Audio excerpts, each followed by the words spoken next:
Hall. If you'd all rise for the Pledge of Allegiance, please. I pledge allegiance to the flag of the United States of America and to the republic for which it stands, one nation under God, indivisible, with liberty and justice for all. Thank you, everyone. I'm going to take a moment here to explain what happened. There was the agenda that was published with the incorrect passcode. If you're wondering how some got on and some did not, it's because the town website had the correct one, but the Secretary of State and our published agenda had the incorrect one. The solicitor is, as you can see, Mr. Asillo sitting there in the top left-hand corner, at least on my screen. He and I spoke, and we confirmed that the passcode is now removed. The negative of having a passcode removed is that it potentially has Zoom bombing that we've all heard of, and that's where the passcode comes in. It's just, in fact, the administrator and I were just speaking about that. There will be passcodes in the future, but removing the passcode gives access to all, which means that public access is now restored. And of course, council and the administrator and the clerk and obviously all town is now restored. Mike, did I capture that well? Perfectly. We are ready to move forward. Thank you. Okay. So that being covered, we're not going to go right back to our regularly scheduled meeting because I'd like, in fact, I believe when speaking with the clerk that this was part of our consent agenda, and I speak of a citation, and I'm going to ask Councilman Texera if we could have a motion to move this out of consent agenda and move it forward first in our meeting, please.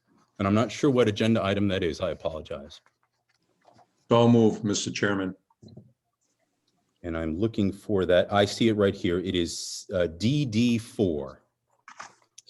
So there's a motion to do that. Is there a second? There's a second, Chairman.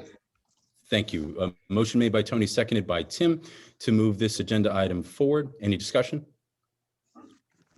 Hearing none. Mary? You're on mute. Mary gave me an eye. Tony? Tim? Aye. Tim? Aye. Aaron? Aye. I also vote aye. This petition is in recognition of a business that just recently closed. They chose to close after many, many years, but this was brought forth by Councilman Texera. So Councilman Texera, if you wanted to take it from here, I would be happy to defer to you so you could share this with the public. Well, should I read? You don't want me to read it. I'll just briefly comment on it.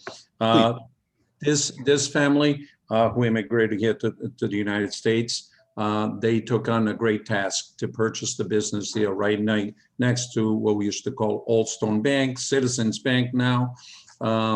And they've certainly been in the business, I believe, for about 40 years, if I'm not mistaken. You're correct. So that being said, it's been quite an endeavor of the family. They certainly carried out with great dignity the business and were respected by many in the community. And they will be sorely missed as a provider of the service. Obviously, with the current times, it certainly didn't help business at all, but we wish them the best on their future as they move into the retirement. So the Pineros, as Councilman Texera rightly pointed out, were in business for 40 years. I know I wasn't by myself as a frequent visitor there. I had a couple of dry cleaning and two. In fact, this was from them. They did a nice job. We're going to miss them. But I'd also like to point out that there is a lot of businesses that have been around for decades, recently closed. And if the public is aware of others that they'd like us to recognize, now this one was brought forth by Councilman Texera, but we're always willing and honestly wanting to recognize businesses that have been here for a long time and have been a major part of the community, giving back to, for example, Little League and a myriad of programs that are around town. So hats off to the Pineros. This is outstanding. Good luck on your retirement, on your new choices and new jobs and the new things that you're going to do. There is a for rent sign there, so reach out to them if you're interested in running it. I know I still need a dry cleaner. This is nice, but it's not going to last forever. I can only wear it once.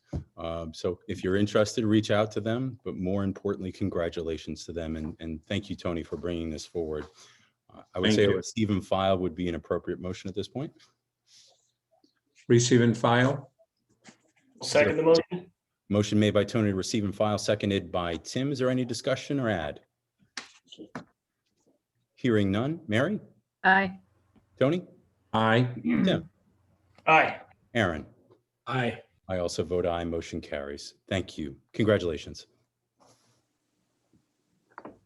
Mr. Chairman, just before we start, I just wanted to apologize because that was a mistake by my office, and I am responsible for all aspects of my office about the passcode. And I apologize to the members of the public and the chairman and the members of the council. So I just wanted to note that. So I'm going to move forward if that's all right.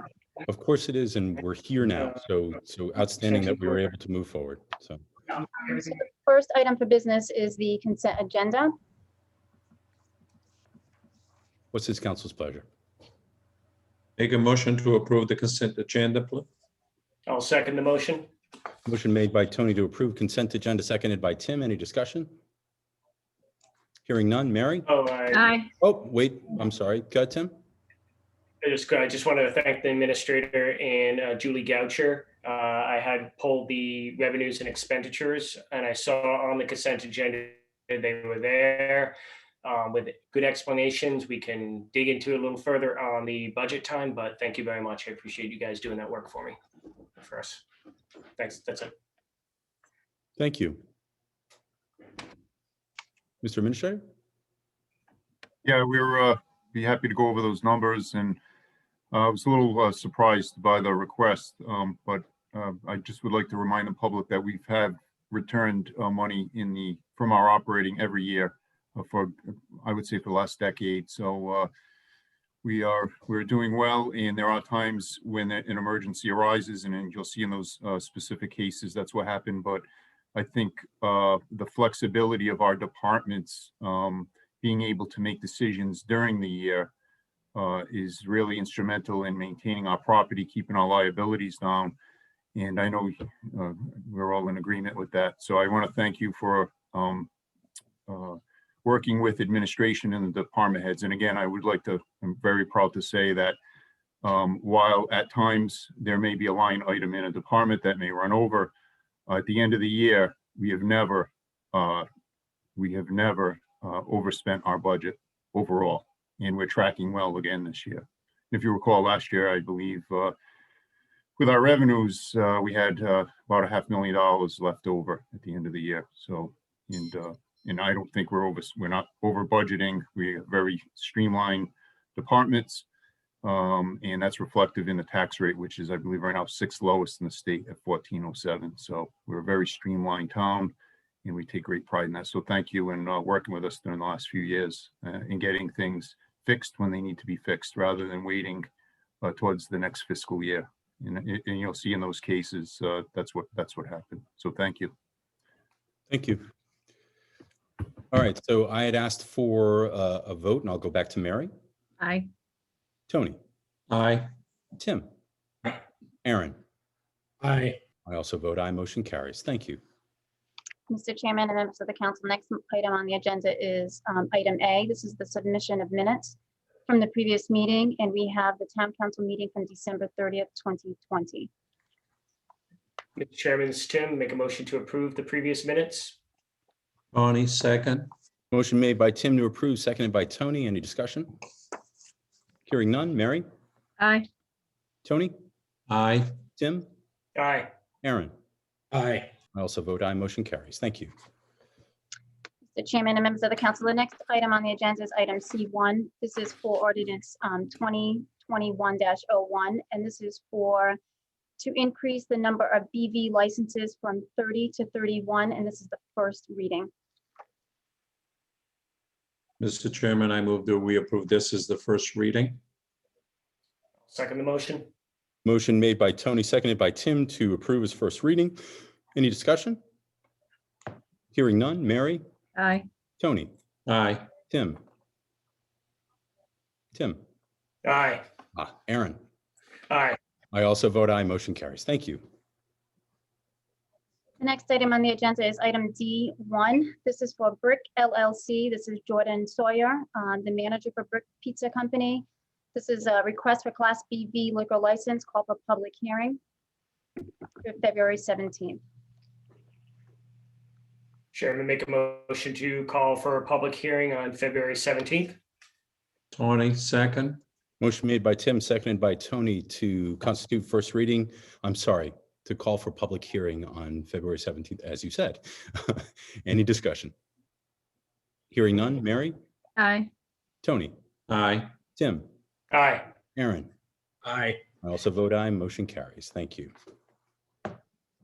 The next item we have is item D2. This is from William Rago for Cabral's Chicken on 585 Metacom Avenue. This is a request for a vitrilling license, and we have recommendations from the town administrator and the fire chief.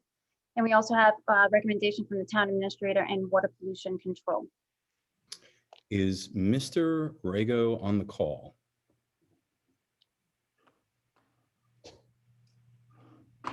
I'm looking. I know Chris Vitale is also looking. Just giving it a moment here.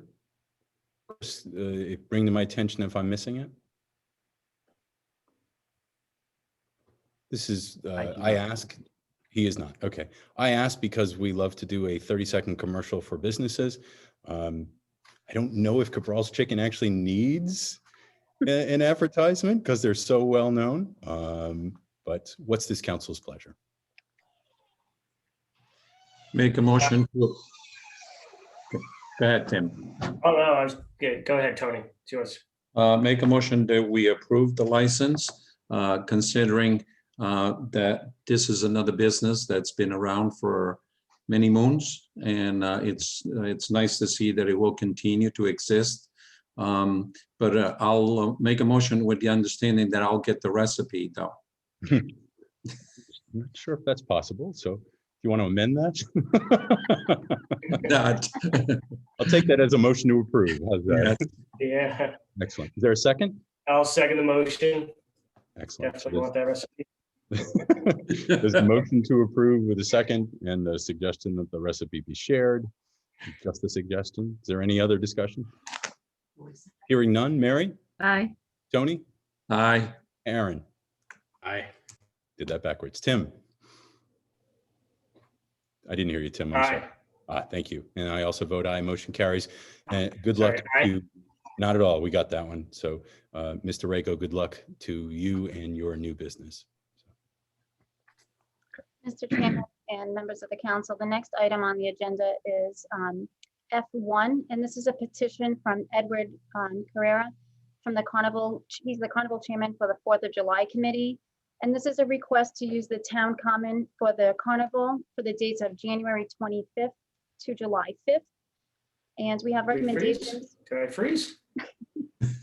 We have recommendations from the town administrator and the fire chief, as well as the town administrator and the director of Parks and Recreation. So I'm just going to clarify that. I think I know what you meant. It was June 25th through July 5th, not January sounded a bit cold. That's what Tim was saying. I wanted the carnival now. I must tell you, I'll wait till a motion from this council, and then I'll tell you. What's this council's pleasure? Make a motion that we approve it, Mr. Chairman, based on the recommendations. Is there a second? Second. Motion made by Tony, seconded by Tim. Discussion? I'll tell you my discussion part now is that this hopefully is a future telling that people will be able to get back together again and enjoy this and many other things that make Bristol wonderful. One of those major things, of course, is the 4th of July. The carnival is just a part of that, but an important part of that. And I hope that this is telling what the future brings for not only for Bristol, but for the country. So any other discussion? Hearing none. Mary? Aye. Tony? Aye. Tim? Aye. Aaron? Aye. I also vote aye. Motion carries.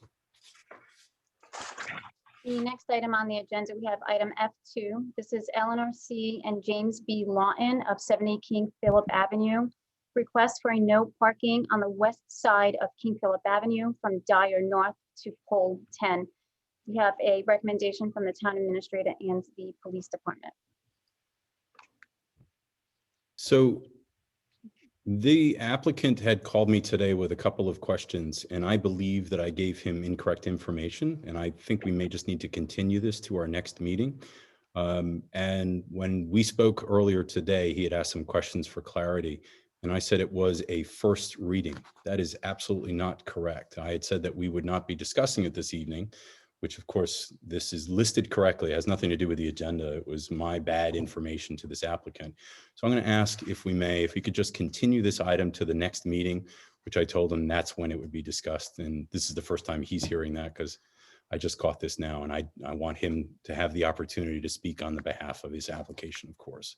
So if we could have a motion to continue this to the next meeting. So moved, Mr. Chairman. Thank you. Motion made by Tony, seconded by Mary to continue.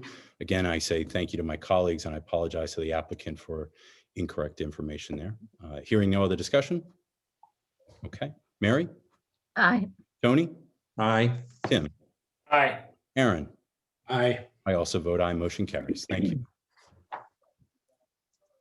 Mr. Chairman and members of the council, the next item on the agenda is at item F3, and this is Patricia A. Sylvia and Tomas Krauzak of 5 Dyer Street. And this is a request for no parking on the north side of Dyer Street from King Philip to Coggeshall Avenue. And here we have a recommendation provided by the town administrator and the police department. So could you, is the chief? Yes, the chief is on. Chief Lynch, could you speak to your recommendation if you would, and just, or Mr. Administrator, if you wanted to give clarity? I just want to make sure we're all on the same page. I believe we are, just for clarity. So. Chief Lynch had his personnel research the 2018 study. If you recall, there was a public hearing then, and also, actually, no, I stand corrected. This is for Dyer Street. That is correct. Chief Lynch is on for this. Chief, I yield to you. And you're on. Can't hear you, Chief. Thank you. Sorry, Mr. Chairman, and good evening, members of the council and Mr. Administrator. Yes, officers did go out and revisit this location at 5 Dyer Street upon receiving the petition. Sergeant Michael Kenny, new to the day shift, went out and he measured the roadway, which was 16 to 18 inches in width.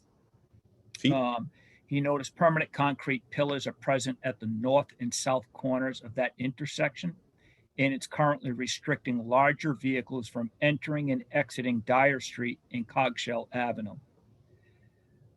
The presence of the concrete pillars, along with the narrow road widths of Coggeshall Avenue and Dyer Street, create a situation, according to the sergeant, where the best practice for trash and recycling vehicles to utilize the common practice throughout the town of driving in reverse up this narrow road.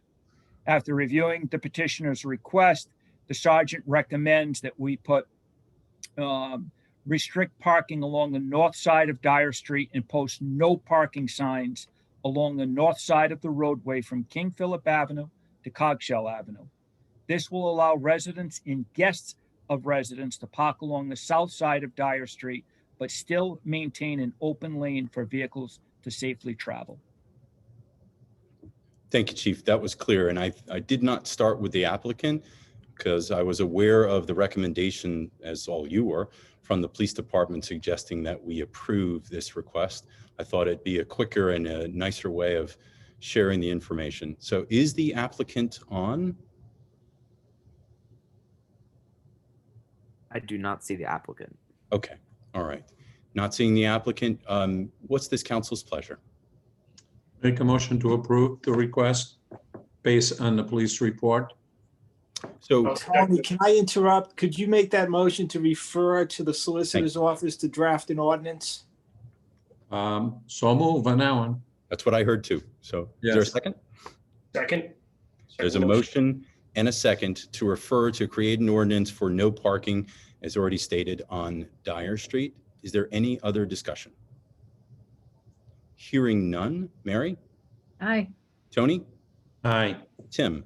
Aye. Aaron? Aye. I also vote aye. Motion carries. Thank you.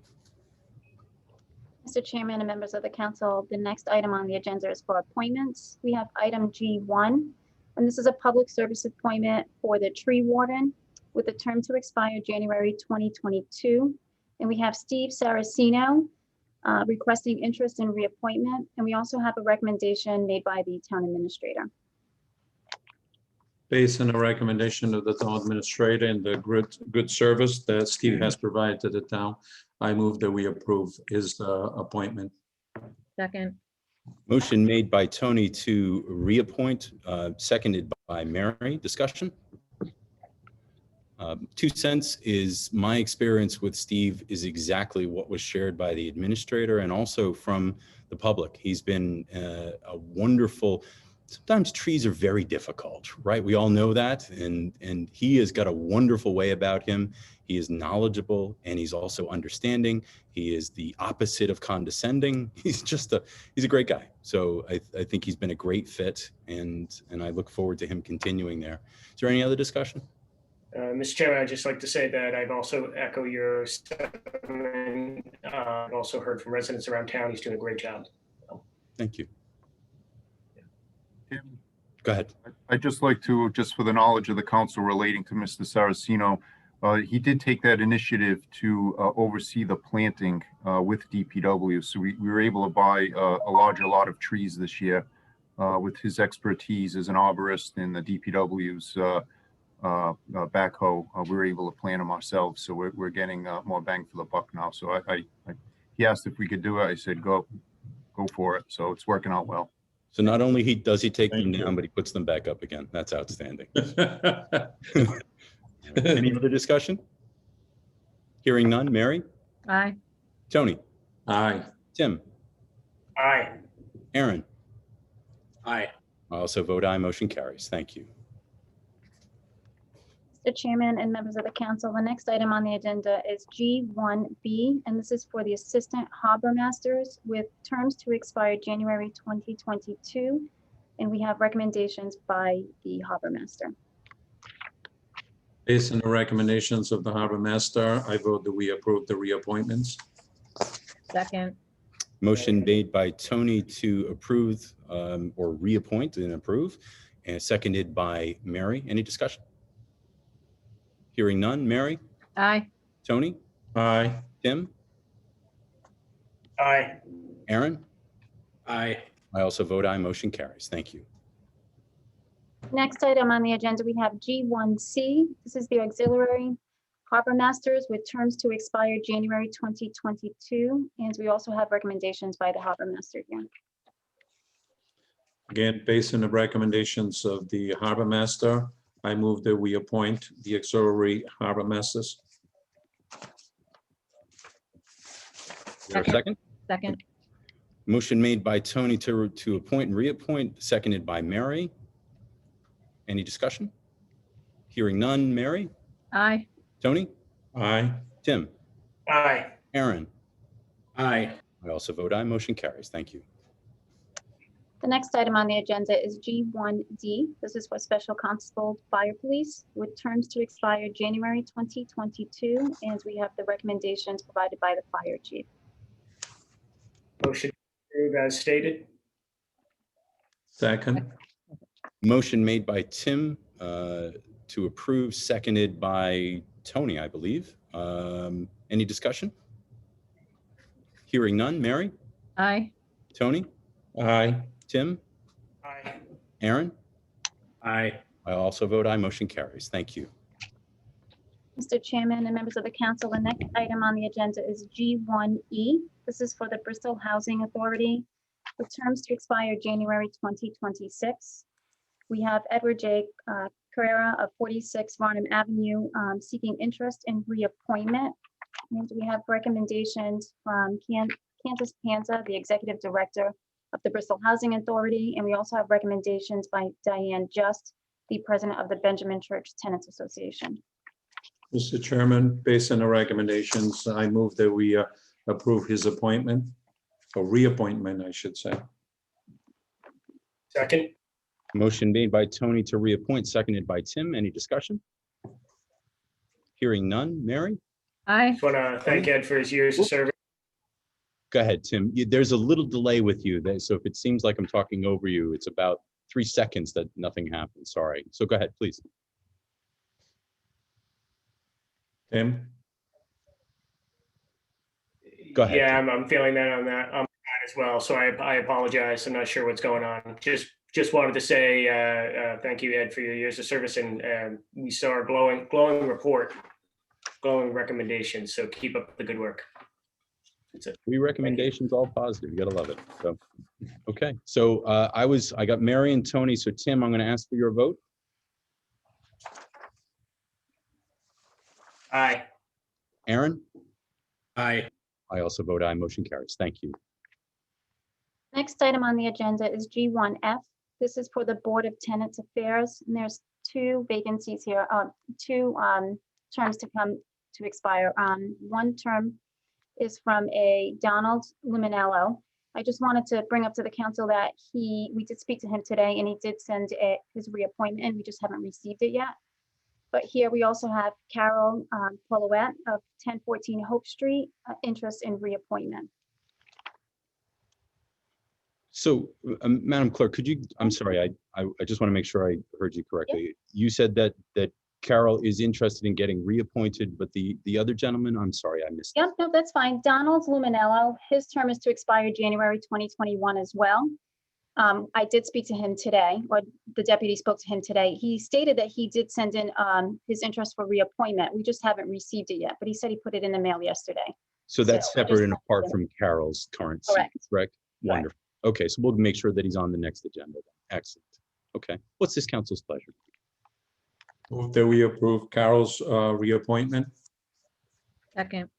Motion made by Tony to reappoint, seconded by Mary. Any discussion? Oh my God. Hearing none. Mary? Aye. Tony? Aye. Tim? No. Wow, that's an impressive delay, isn't it? I'm going to come back to Tim. Aaron? Aye. Frozen. He might be. Tim, if you can hear us, Wax Museum. what we may do, why don't I give you a moment, if you want to log off, and we'll just take a pause moment here. If you want to log off and then come back on again, see if that straightens out your delay issue. And we'll just pause right here. And he's gone. Look at that. We're just going to wait just a moment, everyone. Oh, there he is. He's back. I don't think he ever left, actually. I don't think so I either. think he switched places. Not The sure if he Brady heard, Bunch. I don't know if he heard your That request. doesn't it? I know. Tim, can you hear us?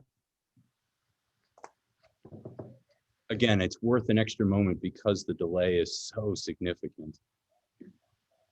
Tim, can you hear me? I can. Yeah, I'm gonna try to switch to another computer. Hopefully, I'll have better internet, but I'll be listening. Sorry. Tim, you're going to listen. I can pause the meeting just for an extra moment if you'd like, and we can wait if it's a quick change. Sure.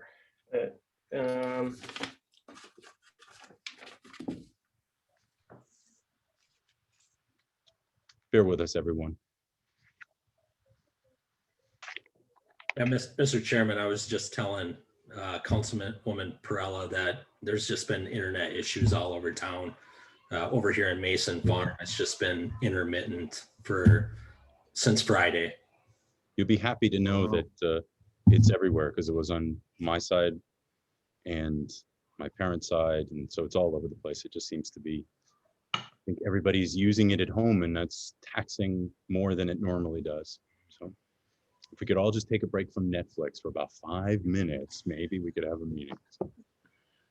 I always call it the gremlins in my computer when everything is so slow.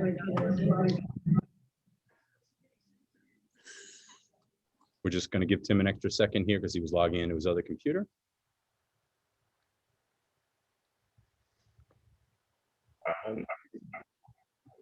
Mr. Chairman, I'm in the webinar. You are echoed at the moment. Maybe both of your computers are on. I'm going to move forward, Tim. I can see you, and I will look for a thumbs up as a positive vote. And if there's an issue, share that with me, and we'll wait to hear that issue. Madam Clerk, if you would.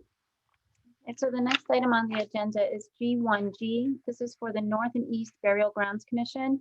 And this is for the terms to expire in January 2026. And we have Edward P. Carusi looking for interest in reappointment. Mr. Chairman, I make a motion that we reappoint Ed Carusi. Is there a second? Second. Motion made by Tony, seconded by Mary. Is there any discussion? Mr. Chairman, it appears Tim dropped off. Thank you. If I may, everyone, I'm going to ask for your patience just for an extra moment. I'd like to give him an opportunity to come back on. The extra moment we spend now will kind of pay off dividends if the delay disappears. So.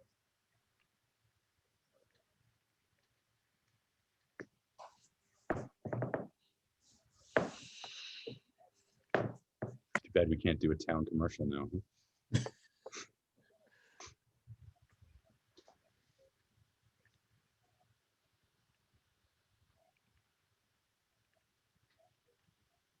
I know Chris is looking for Tim to get back on the meeting, and then he'll put him in as a panelist again.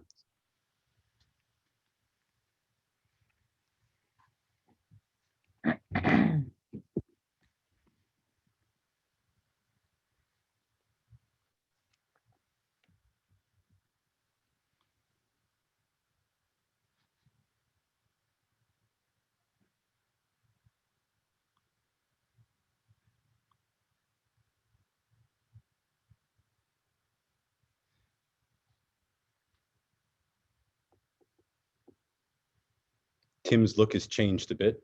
We should probably verify it's him. Yeah, let me change that a little bit, going right into video. Tim, we can hear you. Can you hear us? I can. I'm just going into video now. Change my look. Yes, you don't look like you right now. So. All right. Excellent. Hopefully this works. I apologize, everybody. Not Worry at all. not.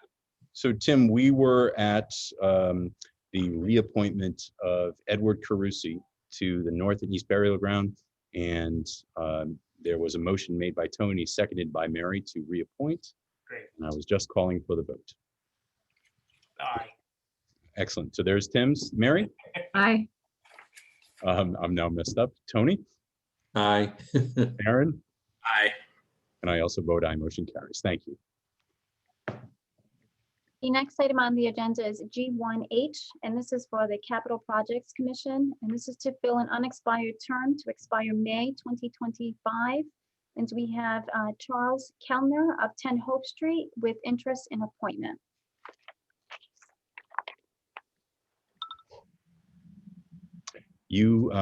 This council, the next step typically would be just to set up an interview. So we just need a motion to that effect if we're willing. I move that we set up an interview. I think, don't we have one already, some scheduled already coming up in the near future? We do. In fact, next Wednesday is a scheduled workshop for the council. And there are two interviews set at, I want to say we're starting at approximately 6:30. If this council wanted to meet a little bit earlier, we could interview 3 people. What ended up happening, and I'm not going off topic here, is that we had one interview scheduled and then another person expressed interest. That also may happen here, or it may not. So I think we should schedule it if the applicant, if Charles is available for next Wednesday. Let's see if we can do it and meet 15 minutes early, maybe 6:50. So we'll check with him and see if that's available to him. So sounds like a good plan. Any objection to that? Okay, so Mary, I interrupted that motion. No, it was just to have set up an interview. Okay, so we'll go for the 27th? Yeah, and for Mr. Kellner, and then if anybody else, I don't know if we'll have time, but if anybody else comes into this, it applies for this. Perfect. Is there a second? Second. Motion made by Mary, seconded by Tony to set up interviews for the 27th. Any other discussion? Hearing none. Mary? Aye. Tony? Aye. Tim? Aye. Aaron? Aye. I also vote aye. Motion carries. Thank you. Mr. Chairman and members of the council, the next item on the agenda is H1, and this is from Rob Hancock of 11 Juniper Court, and this is. Madam Clerk, Yes. may I forgot a really important part where I always thank all of our boards and commissions and volunteers. And I just want to do that really quickly. This council appreciates, and this town appreciates what you do. It would be impossible to get the things done that we get done without the efforts and energies from the volunteers. We typically have a great interest in openings, as you saw this evening, and reappointments, people that get on, want to stay on, to continue to give back to the community. And this council says thank you. Go ahead, Madam Clerk, I apologize for interrupting. That's okay. The next item on the agenda is H1, and this is Rob Hancock of 11 Juniper Court, and this is in regards to the creation of a Diversity, Equity, and Inclusion Committee, and included is a proposed mission statement, charge, and composition. And this is continued from September 30th, 2020. We do have some letters here on correspondence. There's a letter of objection from Diane McGee, and there's also a couple of letters of support, and those letters of support are from Tony Mortini, 46 Highlands Road, Jacob Breyer from the Barrington Town Council, Adele Perry, 26 Andrews Court, Mel Burnham from 211 State Street, Representative June Speakman from District 68, and Representative Susan Donovan from District 69. And we also have one from Caddy Harrington, Nancy Kellner, Bradley Wester, and Charles Kellner. Thank you. Is the petitioner on?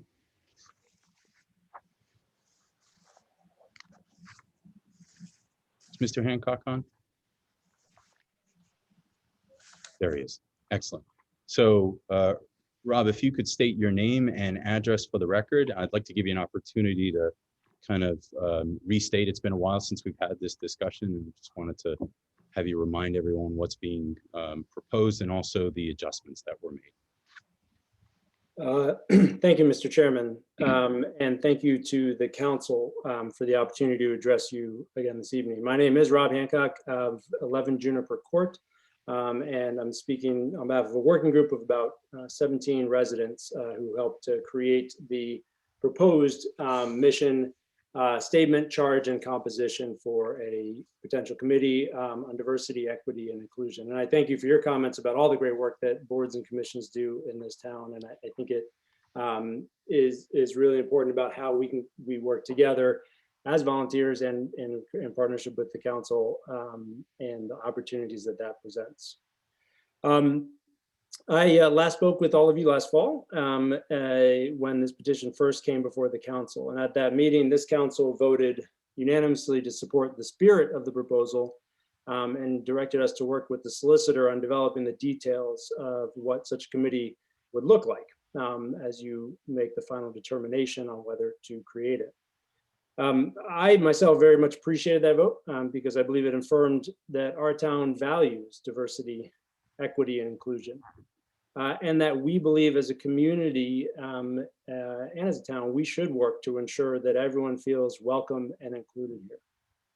It also recognized that there's a lot to consider when the council is deciding whether or not to create any type of town committee or initiative. And there's a lot to consider about what the structure of our commissions and towns and boards should do.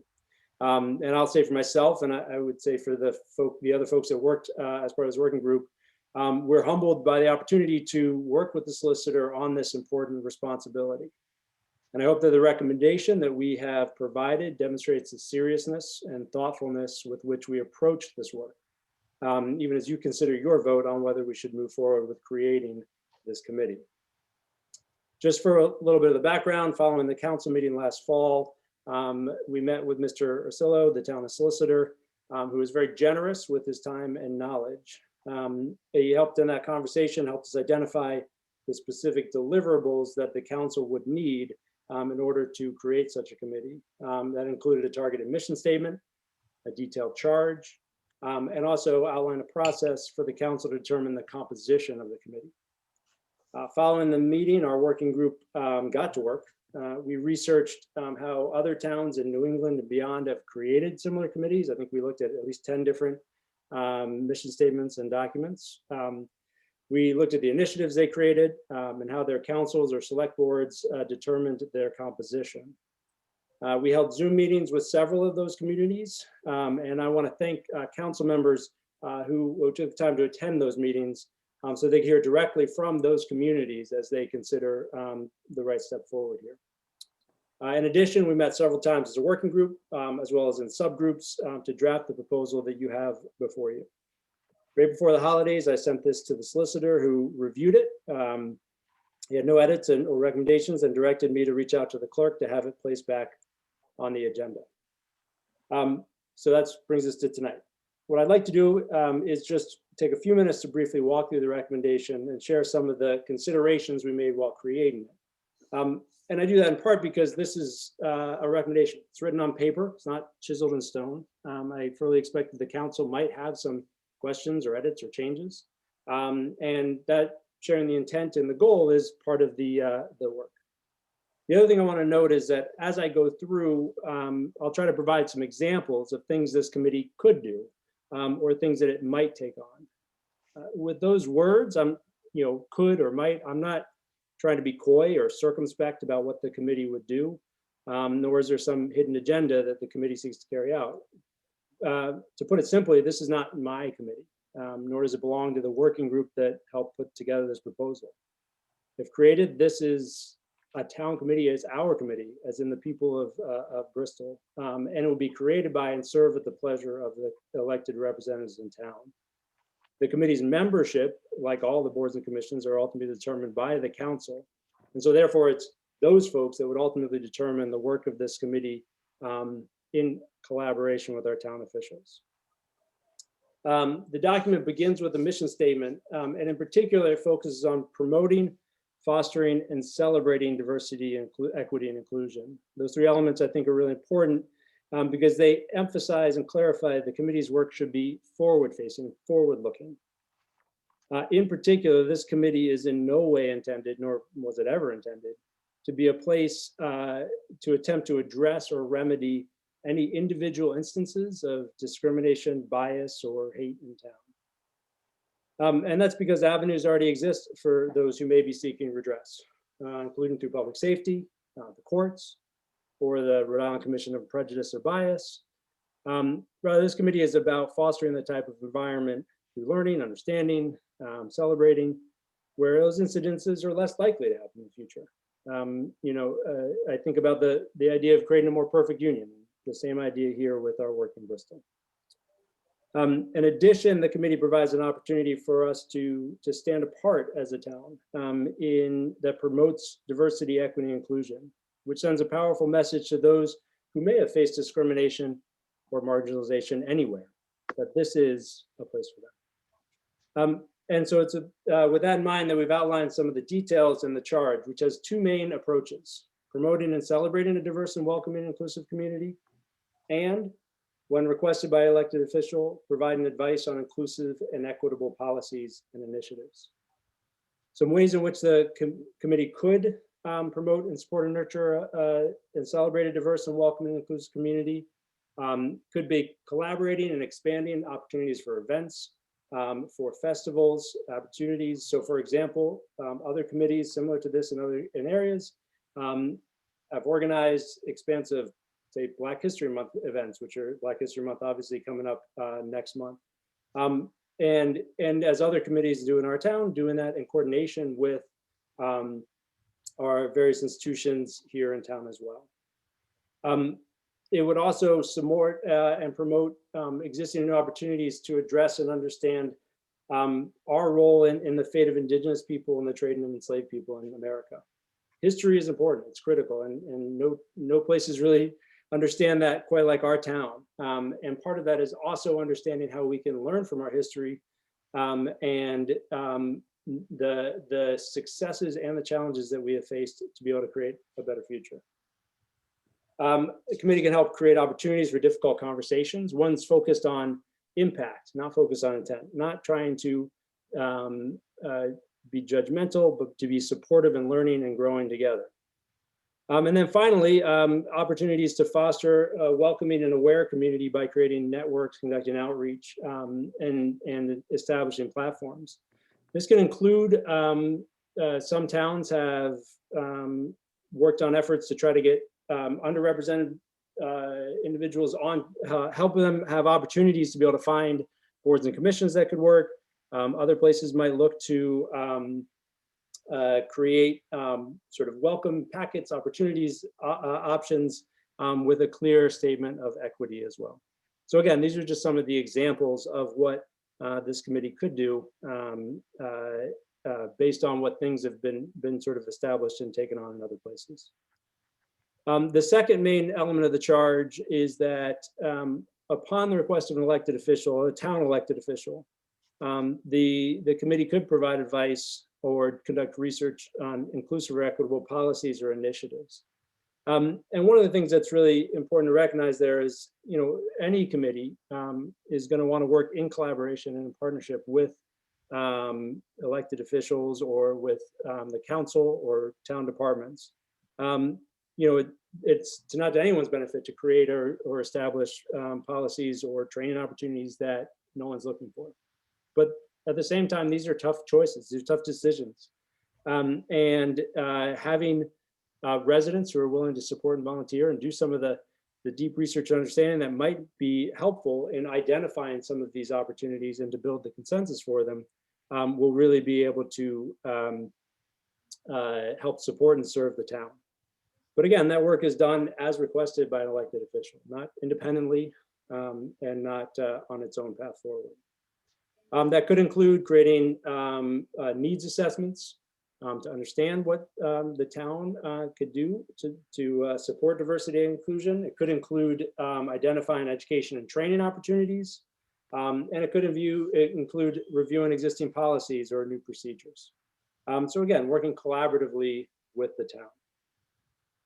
In terms of the composition, the suggestion that we have made here would be a committee that consists of an odd number of members between 9 and 15, and that those members would elect a chair and a vice chair.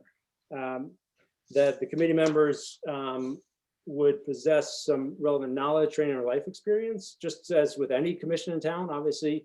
And I know you just mentioned that you would be conducting interviews for committees and commissions, is an opportunity to understand what folks might bring to their participation. And we've proposed an initial term of year. Obviously, again, it can be what the council decides. Ideally, considering incorporation with different organizations or groups in town.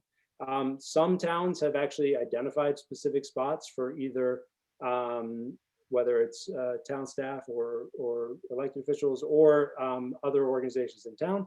That could be something for consideration, obviously for the council to determine. The residents interested would submit an application outlining their interest and qualifications for consideration by the council. And so this is the document that we've put together based on the research, based on our conversations with the solicitor, and based on what we've heard from other towns. I'll close with this. You know, I think quite a bit about the fact that here in Bristol, one of the things we're best known for is our celebration of the 4th of July, right? And celebration of the signing of the Declaration of Independence. That document that was created and aspired to say that all, it says men at the time, but I'll broaden it to say all people are created equal. And we know that was created as Thomas Jefferson himself, the writer of that, had enslaved people and even had some alongside him as he was writing that document. We have been a country, a town that's always on the path forward. And when there's work to be done, we roll up our sleeves to do it. And I think this committee could provide us that opportunity to continue to work towards that more perfect nation. And not one where we are trying to ignore our differences, but as Dr. King says, you know, not be judged by the color of our skin. Celebrate our differences, celebrate our understandings, and come together as a community. So I thank you very much for considering this. I thank you very much for the opportunity to put this forth, and I'd be happy to answer any questions you may have. about the proposal that you have before you. So I'm going to, unless there's objection to the council, I'd like to open up for council if there's questions at the moment. Then I'll open it up for that. If there isn't, then we'll take the next step. I know there is members of the public that asked to speak and did not ask, but are still certainly going to raise their hand, would like to speak. Certainly, we're going to have that happen this evening. So first and foremost, this council, is there any questions before I open it up to the public for questions or comment? I'm sorry.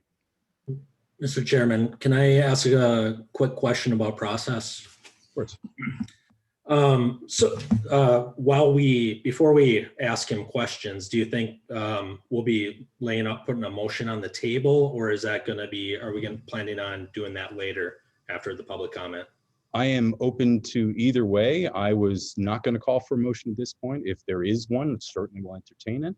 If not, then we can, I thought we would hear questions, get those answers, and then open it up to the public. And then after all of that happens, then close the public dialogue and have discussion with inside the council. Okay. Well, I'll just start off with maybe some of my comments on the proposal here. I had a chance to listen in on some of the meetings that this group was having. It was a very large group of people. Recall that we, as a council, unanimously asked this group of people to work with the town solicitor to come up with a charge and a mission statement. And I think Mr. Hancock was a little humble about the amount of effort that went into this, because there had been multiple meetings, dozens of meetings, many, many hours that this group put in to work with the town solicitor and to do the type of investigation that they needed to see what was working in other towns. And so I want to start off by thanking the group, this diverse group of people who were working on this, for the amount of time that they put into it. And then in addition to that, I'd like to thank the town solicitor for the guidance that he was able to give them as they were going through the process of writing something like this up. So with that being said, I kind of feel like it would be good to have a motion out there as we're asking questions. Well, I'll take that as a motion. Go ahead, please. Well, and I want to preface this by saying that this motion is totally open to amendments. But I'll go ahead and make a motion to adopt the mission and the charge that is before us, and then to refer the matter to the town clerk to receive applications so that we can select 9 to 15 candidates for this committee. And again, I just wanted to put that one out there in the broadest, the broadest package possible, so that, if there are any adjustments that need to be made, I would be open to making any kind of amendments to that. Excellent. So, motion for discussion. All right, motion made by Aaron. I won't restate it because you clearly stated it, and seconded by Tim for discussion. So colleagues, before I open up to the public, is there any other questions, comments? Mary? We can't hear you. Mary, we can't hear you. Wait a second, sorry, okay. There you are. Sorry. I just had a question for Rob, and I do want to echo that sentiment of that Councilman Lay just made. I mean, I think this is a much better document. That was what was given to us in the originally, and I know people worked very hard and are very committed to it. The question that I have, and I kind of know the answer because I've asked members of your group this in the past. What is, you did consider just having this as a committee, a community organization in the town without the sort of imprimatur of the council. And I'm wondering why if you could just let everyone know in your words, why you wanted to go this route And the reason I ask that is multifold. Is one of them is, and I'll go through this later on when I explain my vote. Is there are many groups in town that this work can be folded into, number one, and they're not town sponsored committees or commissions. And so that is one of them. And I just would like you to kind of address that issue, because the town, I went to your meeting with the town of Sharon, Mass, and I thought it was interesting because I asked them the same question and they gave the answer. And, you know, as I said, I know I'm pretty sure what your response will be, but they started out they've only been in as a town committee of Sharon, Massachusetts for about 6 months or so. I went back and I looked at their minutes today. I think there's just about 4 or 5 of them so far. But I think for a year and a half to 2.5 years, they were a community group. I can't remember if they were sponsored by a church or if they're just a group of citizens that got together. And so they really were able to begin their work that way and to kind of like show their abilities, their effort, so forth, without jumping right in as a committee of the town. So I'd like, if you could address that a little bit, I would appreciate it. Thank you very much, Councilwoman, for that question. I really appreciate it. And I thank you too, because I had mentioned to touch on that, but you get a little nervous when you're kind of walking through these things. So one of the main reasons why I think there's real value to having this as a town committee is that these are hard conversations. And one of the most important things is that they are ones that bring in a broad range of voices and they bring in a broad range of inputs. The conversations this committee would have as it considers this work is going to be, really challenging, and I think can be a great opportunity to learn and grow. And the public forum, right, through a committee that you are elected officials create, really helps ensure that that diverse idea of thought is part of the conversation, and that's what's so important. And by extension, then, because it is that representative it's a component of our representatives here, it also adds to some legitimacy of the work. It's harder work for sure, no doubt about it. Private organizations can sometimes move faster and be more nimble, but the harder work is oftentimes the more important work. So that is, I think, to me, the main reason why a town committee could be so beneficial, because it does give us that space to come together and have conversations across all sorts of different types of difference, not just identity, but also idea and thought.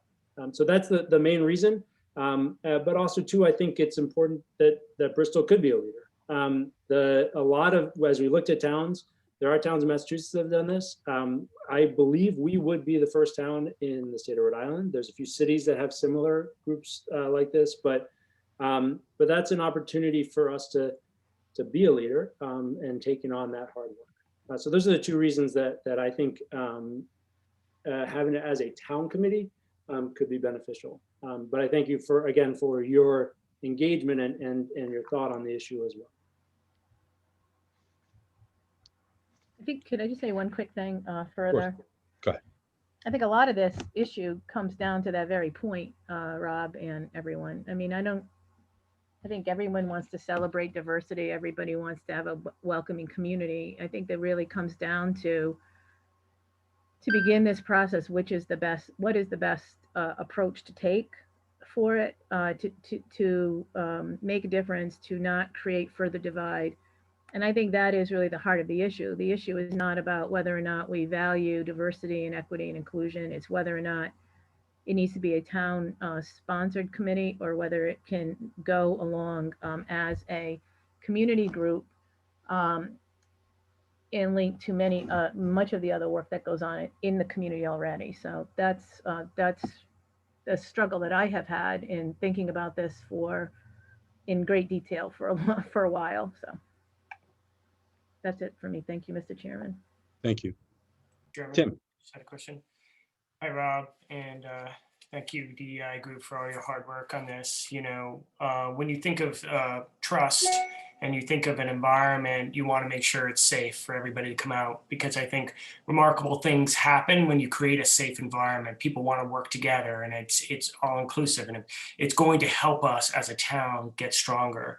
But Rob, I had a question in regards to the structure of the group. I think you're leaning not towards an ad hoc group, but you would be leaning towards more of a structured group, sort of like the Christmas festival, where they have a chairman, vice chairman, that sort of thing, but it's not necessarily everybody's interviewed, but it's like a group kind of charged with the mission that you've outlined here. Do I have that correctly? Thank you, Councilman Sweeney, for your question. I would imagine that the committee is ad hoc in the sense that it is it's at the pleasure of the council, right? So it's not something within the town charter that is there. It's really about doing good work, and then if for some reason it's not happening, or setting out a timeline for a committee to operate, and then a timeline to determine whether it should continue forward. In terms of the composition, I would certainly defer to the council, right? And what the council feel would be appropriate, whether it is an interview type setting, whether it is a recommendation type setting. I know there's different ways in which councils and commissions are filled within the town. But I think that's a question that is sort of best determined by the council in terms of its structure and approach. One of the things too, again, to emphasize, and is really important with it, this is not a committee that would have any enforcement power, right? It would not have any, administrative review requirement. There's no components like that within the setting. So it's not something where the individuals of this committee would operate ever independently in ways that some of our boards do in town. So that's a little bit of the thinking, but again, I defer to recommendations of solicitor or the council in terms of how to put it together for the final recommendation. Sure, because I was, when I look at the charge, it's more around events, which I think is fantastic. It's more about educational outreach, better communication, and anything that maybe council members want the group to look into. That's something else to do. But that's why I just wanted to know if there was a preference on structure. That's all. But thank you. 1 second, Mary. I'm going to give Tony an opportunity just because everyone else did. I'll pass up for now. Thank you. Go ahead, Mary.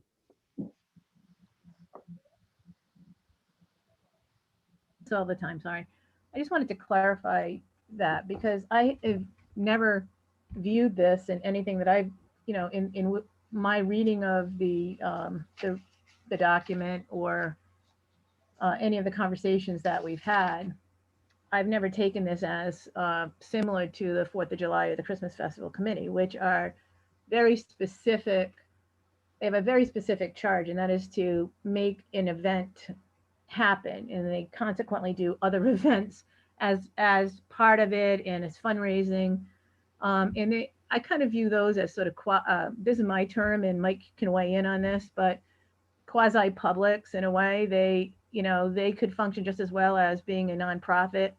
They make the determination who's on the committee, and we sort of give consent to it because they're looking for people who are willing to do work and it's towards a particular, time frame. So I don't see this being similar to that, and that is one, actually, to be honest with you, that's one of the issues with this whole concept, is because there's so many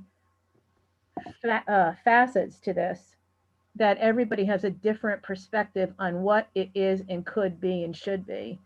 Even the people who are proponents who have sent letters, it is very, very different in some people's eyes. In some people's eyes, it deals with disability as a resource for people with disabilities and mental health issues.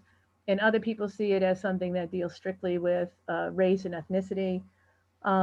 It is very hard to pinpoint exactly. So I don't think it's similar to the 4th of July or the Christmas Festival. I think that the work that you do could be easily incorporated into some of those committees by adding like a multicultural component or what have you. And that's something that's all my thing that's going to talk about. But I don't see it as the same type of committee. And I don't know, Mike, if you have any comment about that. Yeah.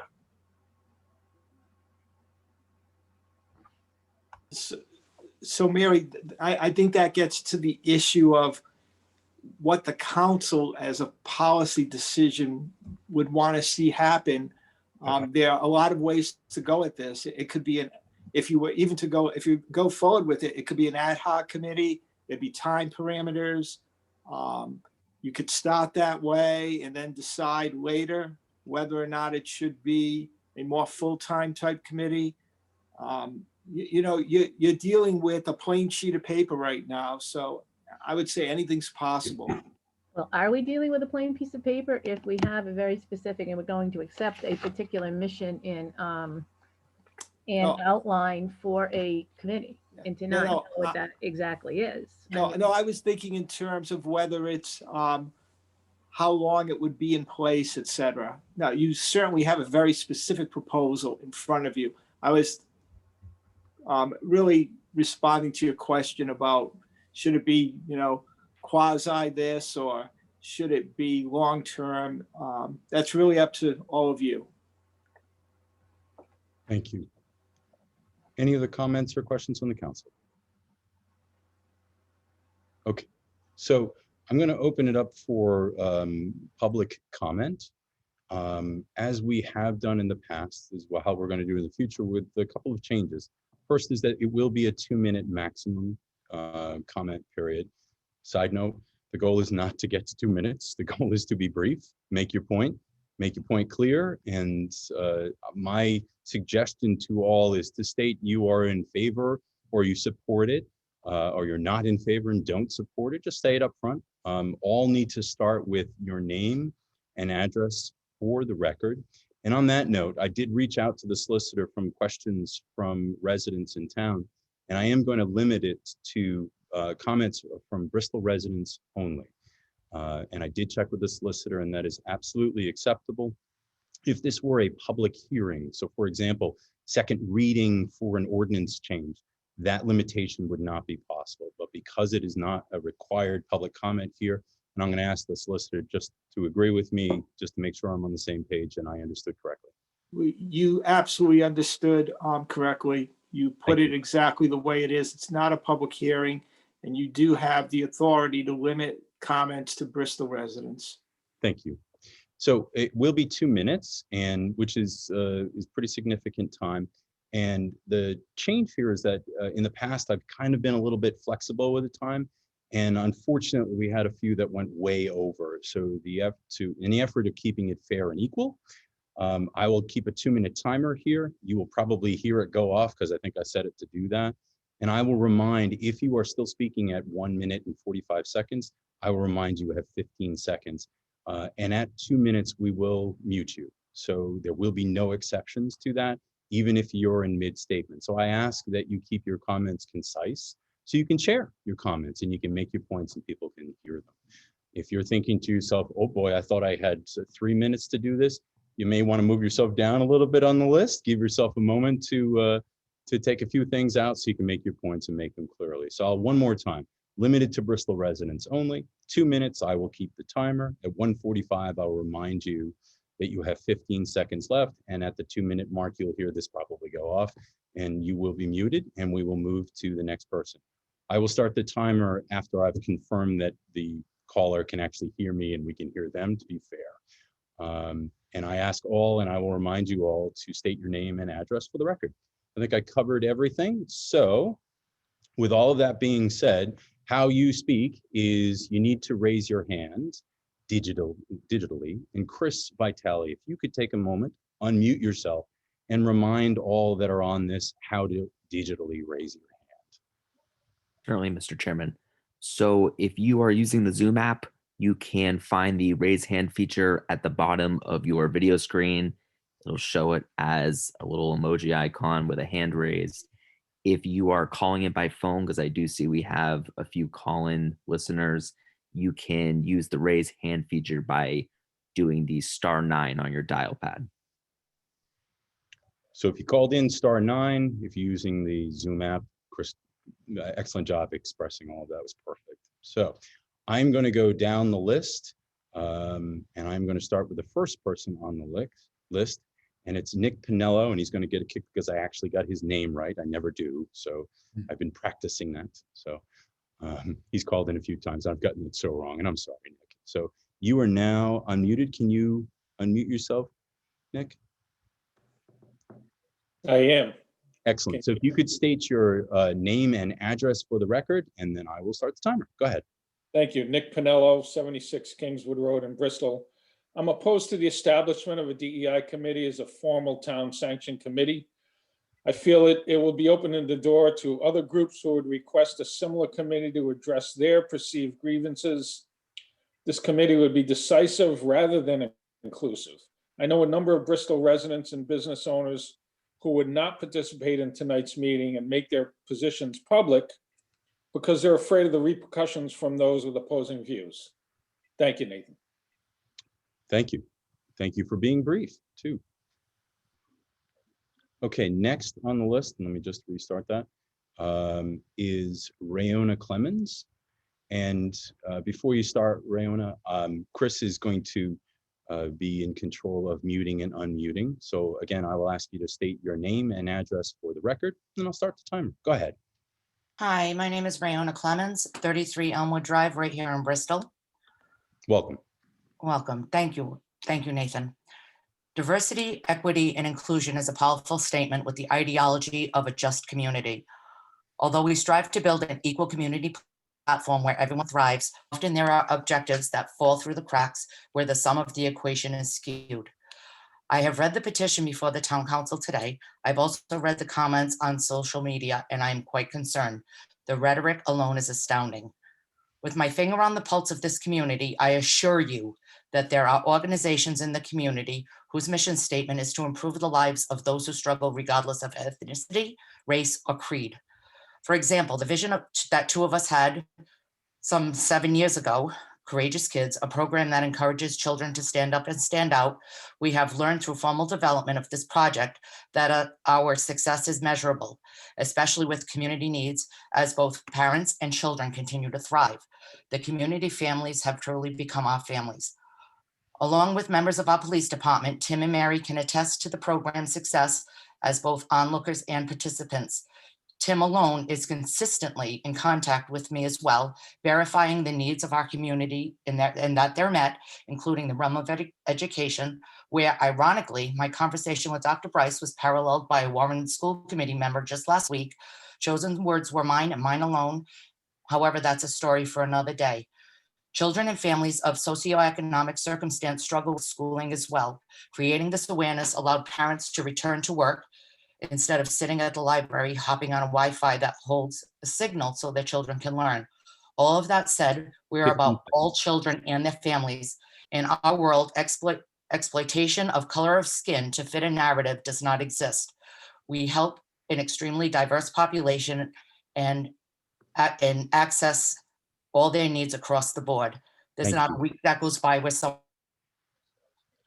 I'm sorry, I have to keep to the schedule to be fair to all, and I dislike cutting anyone off, but I need to stay fair to all. So, and I know I will understand that. So next was Adam Ramus. So Chris, if you could unmute Adam. Excellent. So Adam, if you could state your name and address for the record. Thank you, Mr. Chair. My name is Adam Ramos at 116 Bayview Avenue in Bristol. Okay, I speak in favor of the creation of the DEI committee as a committee of the town council. I believe that this is an opportunity for us to bring everybody together after a period of time that both in the country and here in our local community, there has been a great deal of division. I have spoken often with the members of the working group that put this together.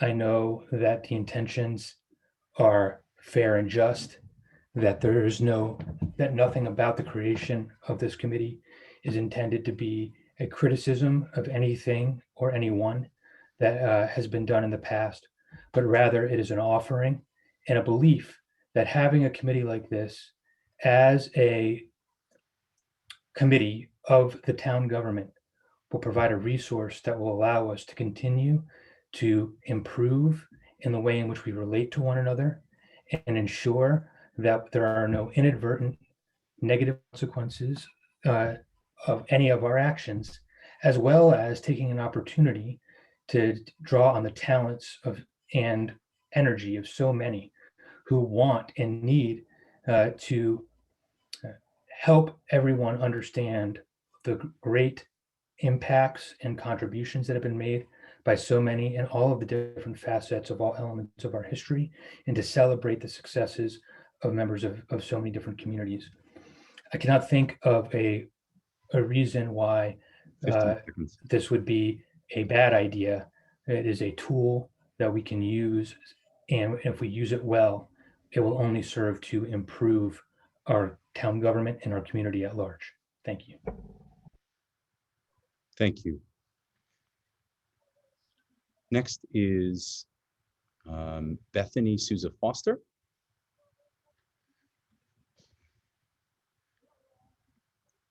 And hi, Bethany. I forgot to take a moment to say, I don't know if I said welcome to everyone. So I'm going to say welcome to the people that have already spoken.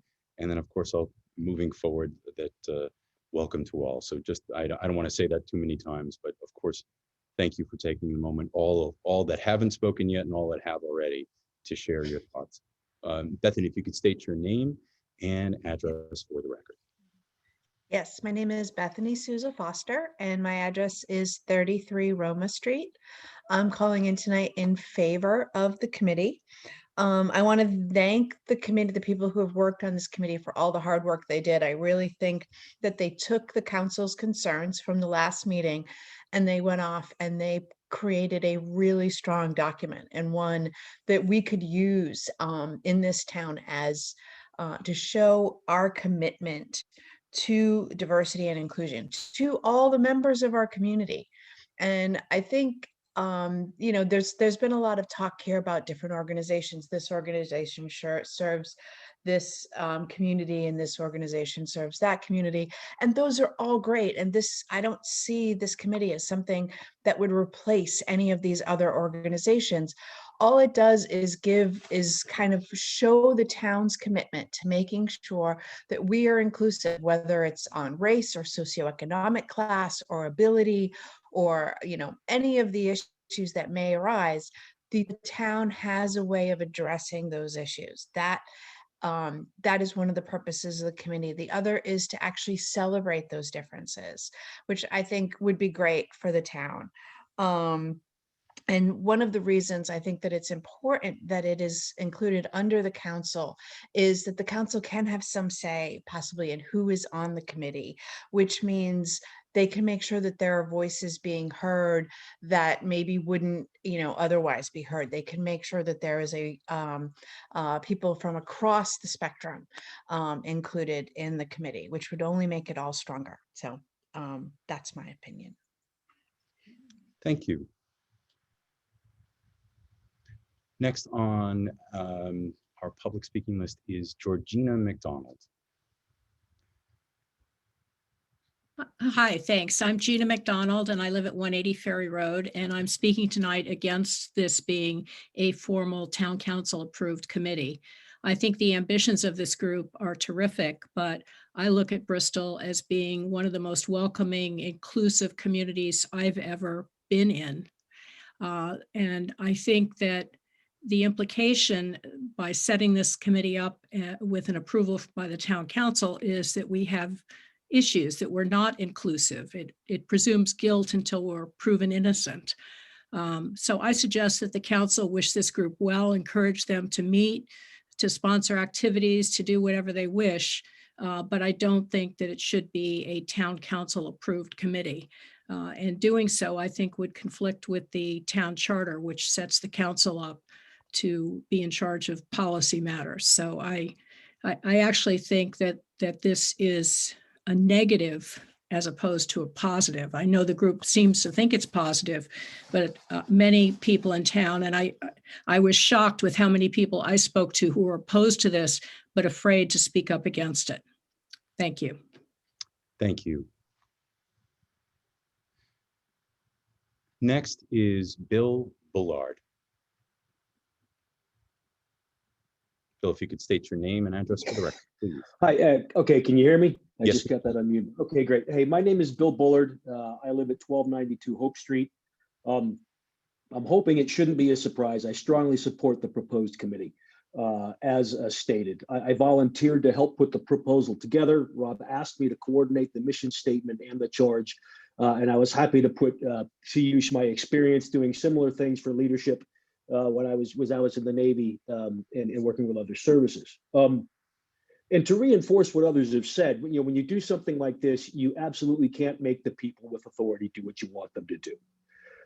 All you can do is provide a framework of how they, in this case, the council, could use your authority. And the council asked Rob to do that, and I think we helped him do that very well. And we're happy that it's now in the hands of the council, and I'm thankful to the people who helped me. He spent hours poring over it and worrying about everything from commas to trying to weed out troublesome spots. Ultimately, to me, diversity, equity, and inclusion is about understanding each other and understanding everybody in the community and celebrating them and bringing them together and bringing them in. I don't fundamentally see how that's divisive. I mean, I think we've seen a lot of divisiveness recently. Especially with what's happened in our country. I think if we want to prevent things like that from continuing and make us better and make us unsusceptible to things like that, I don't even know how to say that. We need to do this. We need to understand each other. It makes us all better. That's all I have to say. Thank you. Thank you. Next is Bob Campanella. Bob, if you could state your name and address for the record. You're muted at the moment. There you go. Bob Campanella, 4 Wayland Court in town. I would not be in favor of a town council approved DEI committee. We moved it to Bristol approximately 3 years ago. I actually grew up here and returned because it's a great little town. We have many relatives here. One question that I keep pondering is whether there is any specific evidence related to an individual or group being denied access to address the town council in order to present any issues related to discrimination or inclusion. I think if any of these issues were presented, the town council is adequately prepared to address them. It seems that some of the laws covered in the Civil Rights Act of 1964 are some of the same issues being addressed by the proposed Diversity, Equity, and Inclusion Committee. The Civil Rights Act mainly prohibits discrimination on the basis of race, color, religion, sex, or national origin, among other things. I thank the council members for their service to the town. Thank you. Thank you. I just wanted to take a moment, again, saying welcome to everyone. I also, the caller before, I wanted to thank him for his service being in the Navy. Thank you. Next on the caller list was Denise. Denise, if you could state your full name and address for the record. There you go. You can speak. Good evening. I'd like to express my concern about the creation of a DEI committee. I need to stop you. I strongly disagree with it. Hello? I don't. Just, can you hear me? I'm not sure if you can hear me. I need you to state your full name and address for the record. If you hold on just one moment, looks like you're muted. Okay. Hi, can you hear me? We can now. So I'd ask if you could state your full name and address for the record before we start. One moment. I'm sorry, we seem to be having a muting on and off here. Bear with us. Chris, that is Denise doing that, not us, correct? That is correct. Okay. Denise, you are currently muted.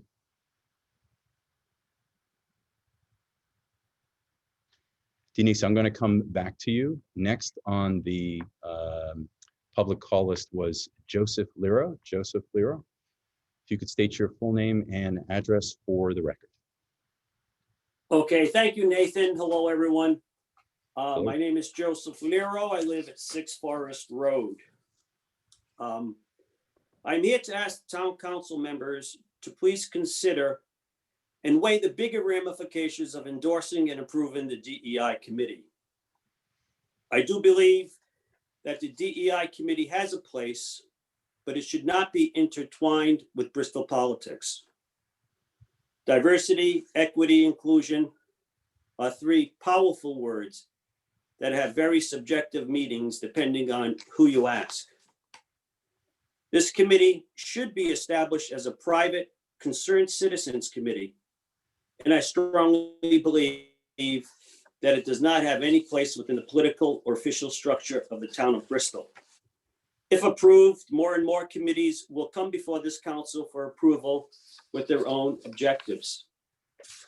Today, a new president and administration were sworn in.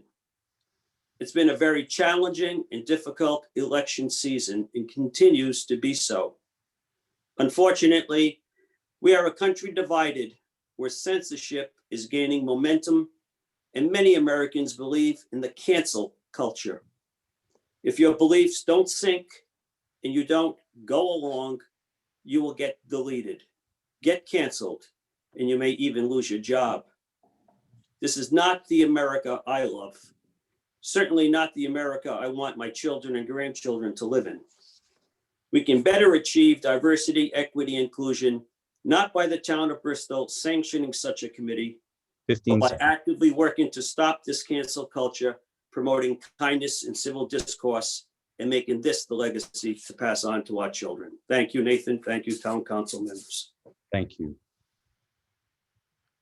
Next, I'm going to go back. I'm sorry. Is Denise still on the call, Chris? We will come back. I don't see her there, but we will come back. I do not see her either. Okay. So if she, obviously we'll make sure that she has an opportunity to speak. Remy Dela Cruz is next on the list. If you could state your full name and address for the record, please. Good afternoon. My name is Remy Dela Cruz. I live in 62 Franklin Street. And I am a young Black male professional. I've lived in Bristol for 2 years now. First, I just want to say that I'm for the petition. I think that anything that pushes unity and diversity forward is going to help all of us, no matter what race or color. And I want to say that I'm proud to be a part of this community, such a progressive community. And I've lived in so many places in the United States, and this is the first time I can call a place home, and I feel safe here, and I feel that the people truly care. And I also believe that if we do what's right and push our community forward, it will only inspire other communities and therefore changing the entire world. And I just want to thank Mr. Hancock for stepping up and saying and explaining this to us. And yeah, for the community. Thank you, that's all. Thank you. Next on the list is Michael Burns. If you could state your name and address for the record, please. My name is Michael Burns. I'm at 244 Metacom Avenue in Bristol. And I want to be clear that my opposition to the DEI committee is not an attack on any individual or group. My opposition is based on making this an arm of the government, on the erroneous presumption that Bristol is not a welcoming community, that this proposal is divisive, and it is intolerant of the beliefs of others. In this sense, the DEI committee would seek a standardization of ideas by a dominant political or community group. As such, this strikes directly at the freedom of speech. It is a version of Orwellian thought police, and already people in the community fear to speak their minds. This condition borders on incipient totalitarianism. I spent 20 years living and traveling in such societies, and the parallels I experienced there to a government DEI committee are striking. No society is perfect or ever will be, but America has made amazing strides in recent decades to ensure the civil rights to all. The petitioner's proposal denies this fact of life and unfairly paints Bristol with an unwarranted identity politics brush. 2 days ago, we celebrated the life of the great Dr. Martin Luther King, whose approach on race follows the line of Frederick Douglass and Booker T. Washington. The petitioner's view on race issues turns Dr. King's philosophy on its head. Dr. King focused on the content of character and on the individual, not the color of skin or group membership. In closing, while the words diversity, equity, inclusion all sound nice, they have a coded meaning that is very different from common usage. They have a meaning that flies in the face of Dr. King's dedication to fighting injustice by appealing to what is best in the American tradition. Thank you. As I said to the other caller, and also thank you for your service. Next is Amanda Esons. I hope I'm saying your last name correctly. If you could state your full name and address for the record. Hi, thank you. Amanda Essence, 189 High Street. And I am in favor of the DEI committee. And there's many reasons that I am in favor. I think, first of all, this committee is not going to be showing that we are not a welcoming committee. It's going to show instead that we are striving always to be more welcoming, to be the best community that we can be, and that we hold ourselves accountable and we hold ourselves to the highest standards. I'm from here, and I've seen how incredible this community can be. And I always want to see us striving to be more inclusive. Okay, so there's a story I want to share with everyone tonight. I have a dear friend, an African-American, who was a resident of Bristol, and he would walk on the bike path. He would walk down Gibson, down the bike path, and the cops were called on him by residents. It happened once, and then it happened again, and the cops apologized to him and they said, "I'm sorry. The residents are calling us and we have to come and check on you." And they'd ask for his ID, where he's going, where is he working. And he had to explain himself again and again. And he ended up taking that same route, but he'd wear a shirt that said Bristol, Rhode Island, just so that he could show people that he belongs here, that he's part of this community. And I mean, hearing that story, of course, breaks your heart to have someone feel like they have to prove that they belong here.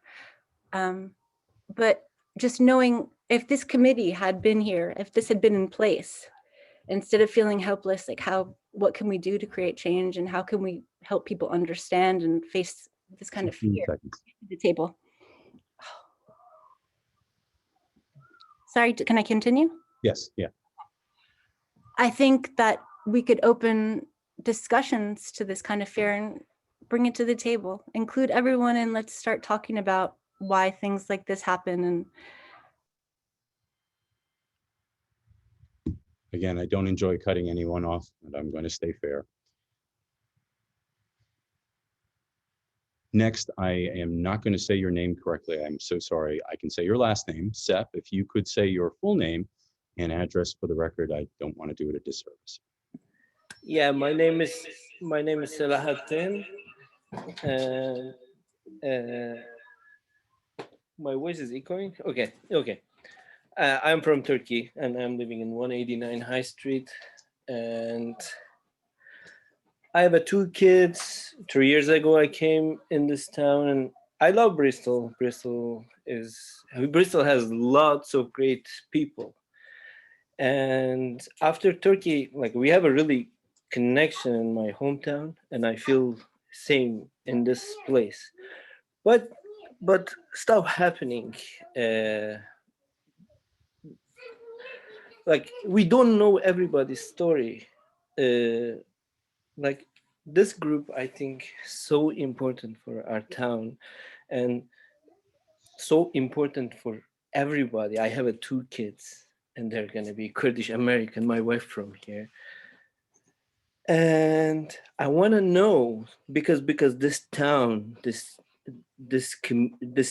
town hosting me in here, and I feel everybody's great. Like, of course, some wrong things happened in the past, like the last 4 years to me too. But I think private organization is everywhere. I think like this home, who's hosting this town, who's the like managing the Bristol, this feel, if they support this immigrant, if they support the diversity, this will feel secure for me, forget me, and for my 2 kids. And then I can say Bristol is open for everybody. I would like to know, like, this elected persons 15 seconds. support these people.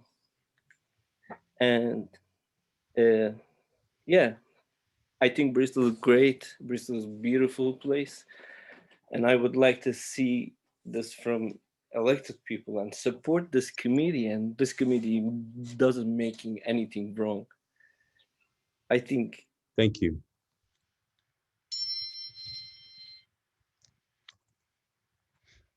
I got to tell you, this is one of the harder parts of my job, is cutting people off. I don't enjoy it at all. So next on the list is Nancy Kellner. If you could state your name and address for the record, please. Yes, my name is Nancy Kellner. I live at 10 Hope Street. I moved to Bristol about 3.5 years ago. I chose this community. I think it's been warm and welcoming, and I have been blessed with meeting people of all shapes, sizes, abilities, colors. But one thing I want to really stress about this committee, despite how wonderful I feel about this town, is that sometimes there are instances when not everyone is treated equally, not by intent, but by misunderstanding or by policy impact. And creating such a committee does not signal that we are a town swamped with problems of inclusion, equity, and diversity. A previous caller said it was going to be a signal. No, it's not. It's the opposite. It tells all the community members, disabled, people of color, seniors, immigrants, people of different religions, that their voices and their presence in our community is valued. And it can be a forum, a place where underrepresented people, marginalized people can put their ideas forward with the support of a committee to take them further. The truth is, I really think that we're a fabulous community, but that doesn't mean we can't be better. And there's nothing about this committee that would be negative. It's just positive. Associating with the town gives it the stamp of legitimacy, and I really hope you approve it. Thank you. Thank you. Next on the list is Marianne Birkenholtz. If you could state your full name and address for the record, please.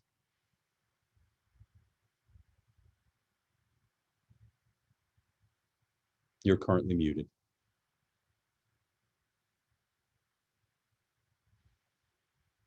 I'm just going to give it an extra moment here, and we'll come back to Marianne in a moment. Okay, so we're going to go to Denise McGregor.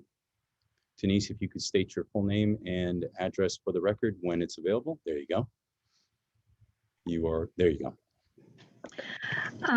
So good evening. Again, Denise McGregor, 24 Kickamuit Avenue in Bristol. I would like to express my concern about the creation of a DEI committee. I strongly disagree with it. I don't think it is wise for a non-elected committee to advise or influence our town council in any way. It doesn't make sense for the council to yield their authority to a non-elected committee.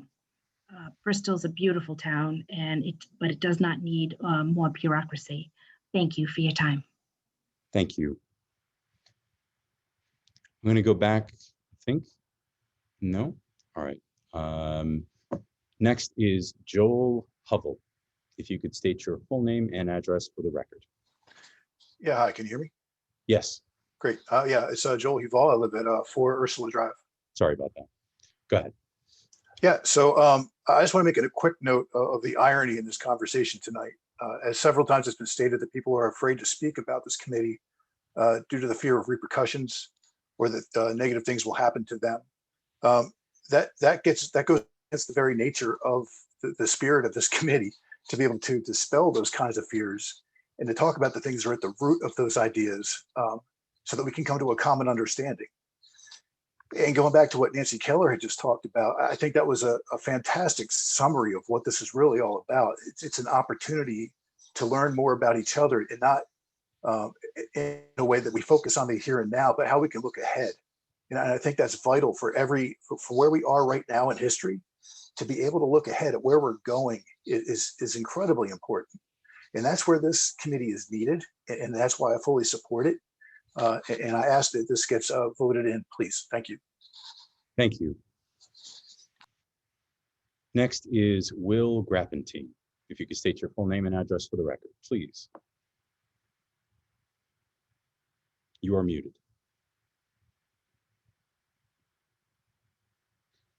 You are still muted.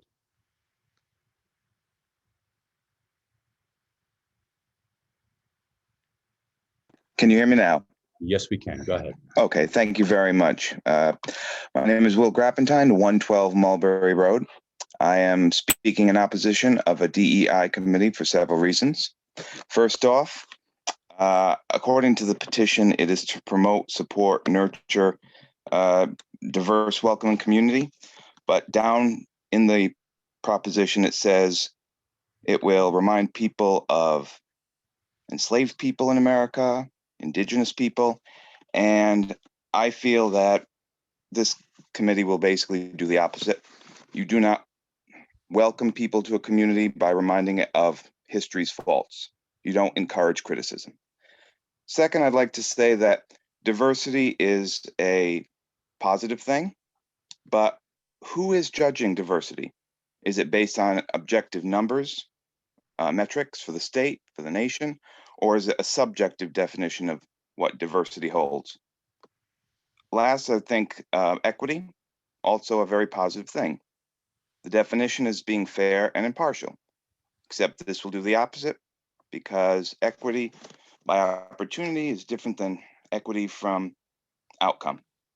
And perceived fairness is overall different than actual fairness.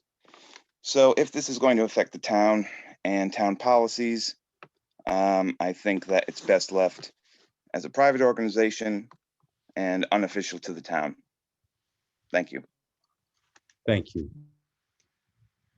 So I have one hand left raised, which is Mary Ann Bergenholtz. If you could state your full name, and we have a couple more added on there, so we will come back to that.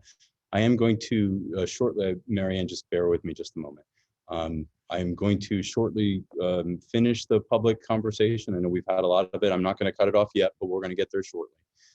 Mary Ann, if you could state your full name and address for the record, please. Hi, Mary Ann Bergenholtz, 366 Hope Street. Thanks for letting me speak. I'm hearing still a lot of the divisive rhetoric that has happened and become worse and worse over the last period of time. I don't know why people are so afraid to talk about Bristol being a welcoming community. I know that there's a difficult history in Bristol. I don't know how many people realize that Bristol was named by UNESCO as a site of memory because of the Middle Passage history. But there's the cancel culture. I don't understand what that is.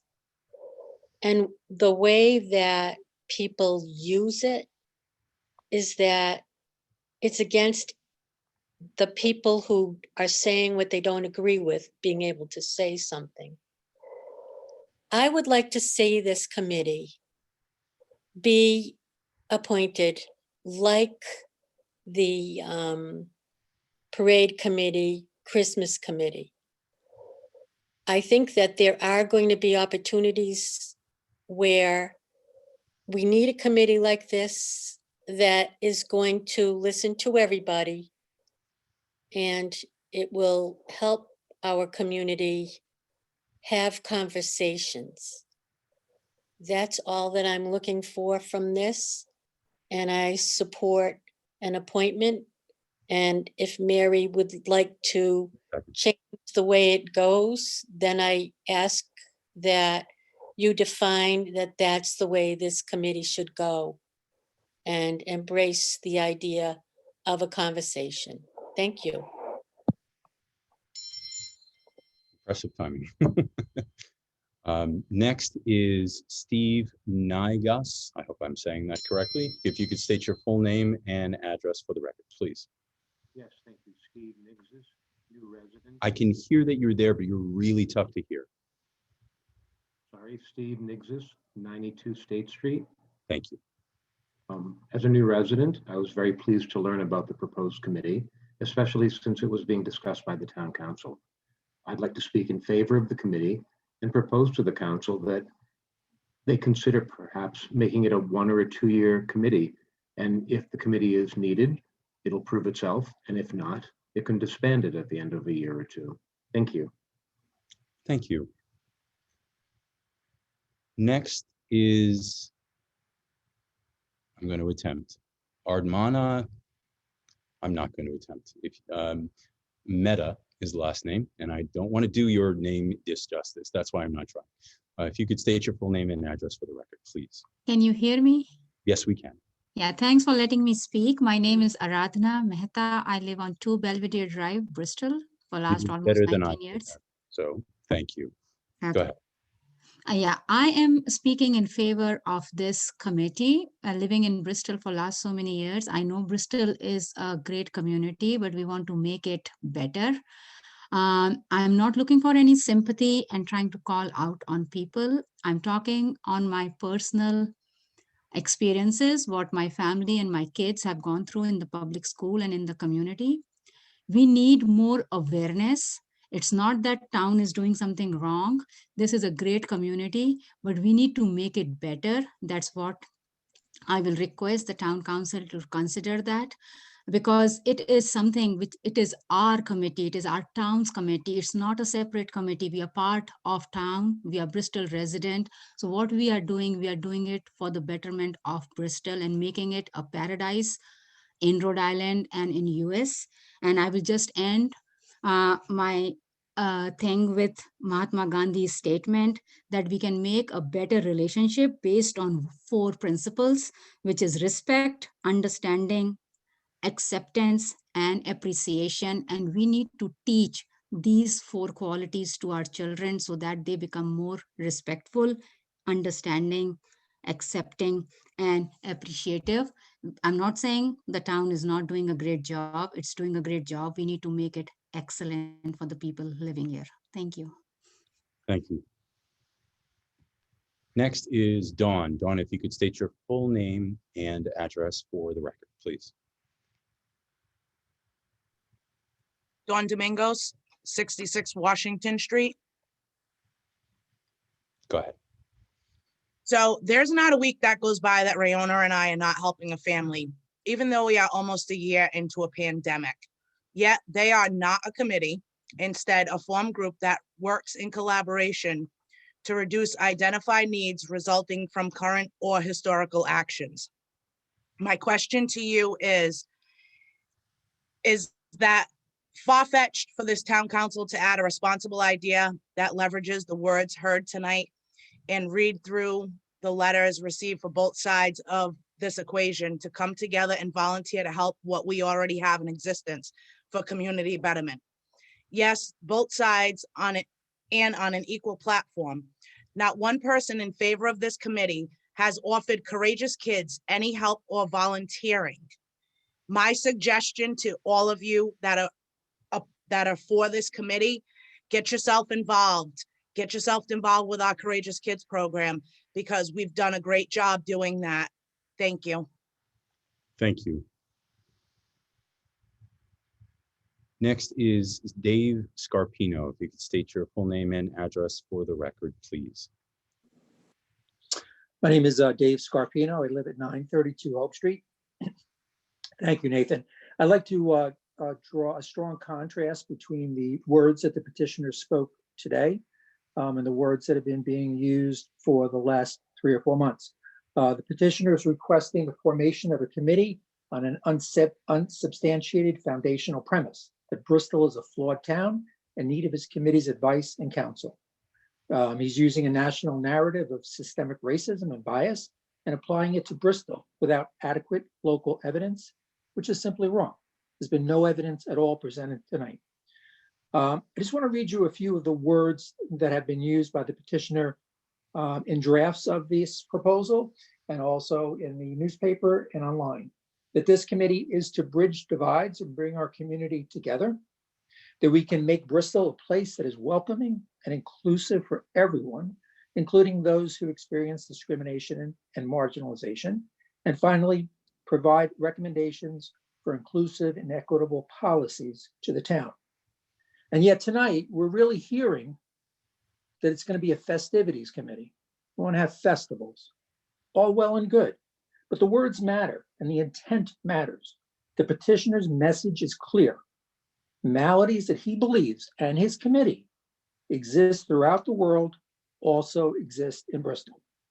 These words tell all our residents this town, which is a great town, they are biased and racist. It's a simple-minded and insulting premise crafted without a single ounce of proof or truth. I respectfully request that the petition be denied. Thank you. Thank you. Next is Steve St. Angelo. If you could state your full name and address for the record, please. Steve St. Angelo, 3 Erickson Lane. I'm calling you to, I oppose what we need. There is no need. There is no systemic racism in Bristol. A group like this will only be divisive, just like it did with the Dewell Tavern when they went and showed videos and this and that. And the council will end up being the target of this, because if you don't agree with anything this select group says, and if you're not with their selective thought, you will be the target and they will destroy what we have here in this wonderful town. You know, I remember how you guys caved to the BLM flag. You're going to do that again if you give these people their way. I oppose it. Thank you very much. Thank you. Next is Carly Reish. You could state your full name and address for the record, please. Let me make sure I'm not muted. Can you hear me? Yes, we can. Wonderful. Thank you so much. Carly Reish, 99 Erin Avenue. Oh my goodness. I've been trying to come up with some words. I wasn't planning on speaking tonight, so please bear with me. I will be brief. I have lived in Bristol for 8 years and I've loved being a part of this community. But as a white woman, I cannot speak to whether or not our friends who aren't white, who aren't straight, who aren't married feel included. I have heard stories from some of my very dear friends who don't always feel welcome. I cannot confidently speak as somebody who is part of the included class, how other people that aren't part of that class feel. We don't know what we don't know unless we take the time to hear each other's stories. I think this committee will give us an opportunity to be able to sit down, see and hear one another and support one another, and then we can sort of fill in and learn where we might be coming up a little bit short. I love our town of Bristol and I'm very proud to be part of it. And I know that this can only make our town a better, more inclusive place for everyone. Thank you. Thank you. Chris, I don't see anybody else. I do not either, Mr. Chairman. We received, I actually got a list earlier from the clerk, and I believe we've gone through, let me just make sure. It was, let me be clearer. We received a request to speak at this council meeting earlier that went through the clerk's office. And the clerk shared those with me before the meeting started.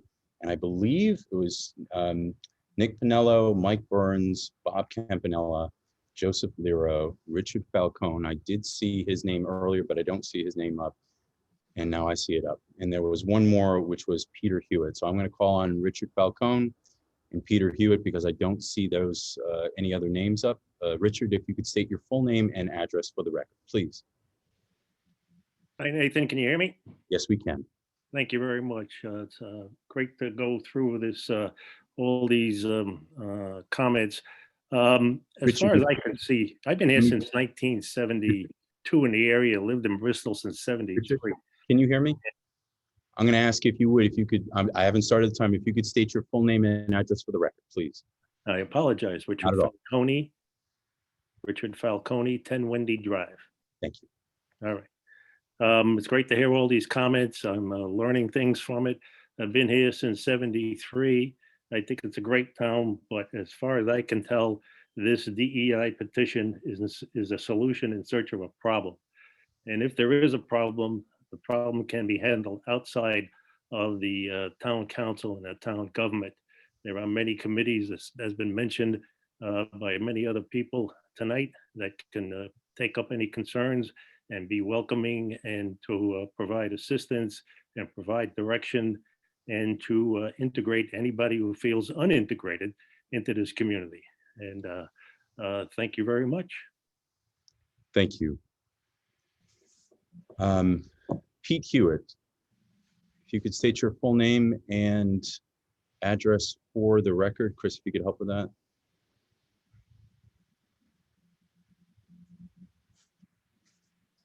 Am I up now? Yes. If you could state your full name and address for the record, please. Pete Hewitt, 11 Wendy Drive.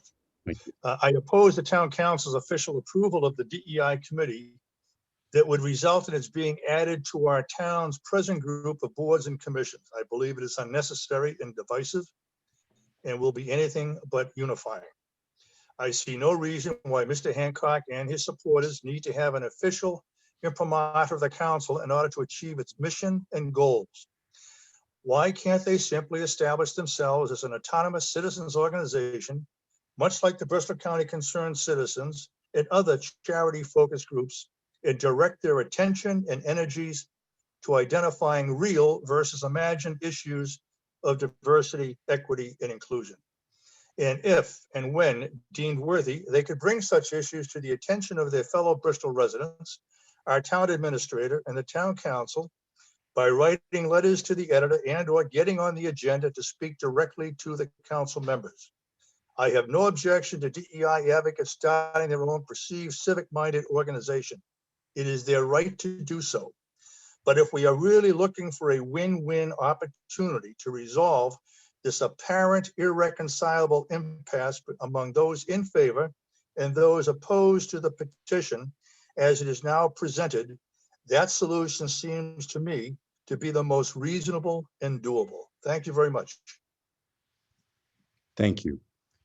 Okay, so this is not a public hearing, but I'm going to close public comment. There are no hands raised at the moment, so we will stop right there. Next step would be for this council, now that we've heard many residents and their thoughts on it, to open it back up. I'll just refresh everyone's memory.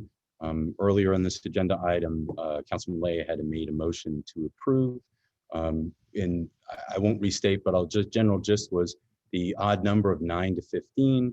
And with the general proposal from the petitioner, I hope I captured that well, Councilman Lay? Okay. And then it was also seconded, of course, by Tim Sweeney. So I'd like to open it up to my colleagues first, get your thoughts on it, and then we will call for a vote. Go ahead, Tony. Mr. Chairman, I know I've been very quiet, so I guess I have an opportunity now. Thank you. No, I'd like to go back to the question to Rob, okay? Why a town-sponsored organization and not a citizens group that will bring, I mean, I'm not burying my head in the sand and saying that we may not have some issues around town, not at all. However, I do question again, why a sanctioned group rather than a citizens group, if I might ask, Rob? So he is not in our panel at the moment, and he's being brought back into the panel. Rob, you can now respond to that if you would. Thank you, Councilman Texera. I really appreciate that.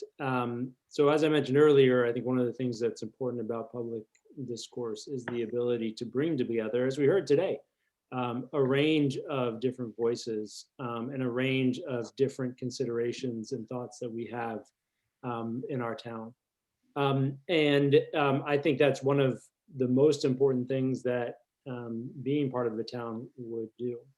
But I would also say too, we have a number of different commissions in our town that look at conservation or historic work or do prevention or coalition, all these types of things. We ask ourselves this a lot, right? Is this something for the town to be directly engaged in?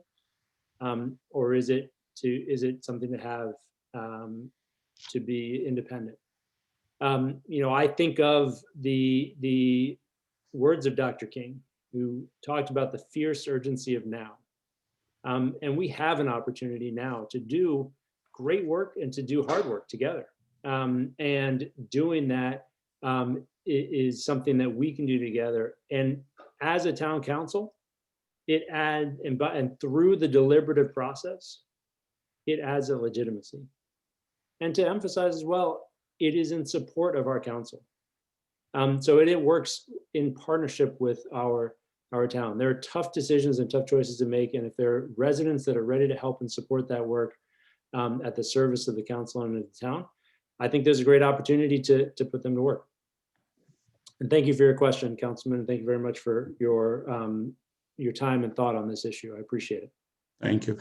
Mr. Chairman, I do have, there was in our packet, we received quite a few either endorsements in favor, in some against, but one particular one, a sentence jumped out at me. And this sentence was, you must act, you must take positive, tangible actions to make it happen in your personal, professional, and municipal lives. That's a little chilling to hear that statement come through, that we need to need to take positive steps in our personal, professional, and municipal lives.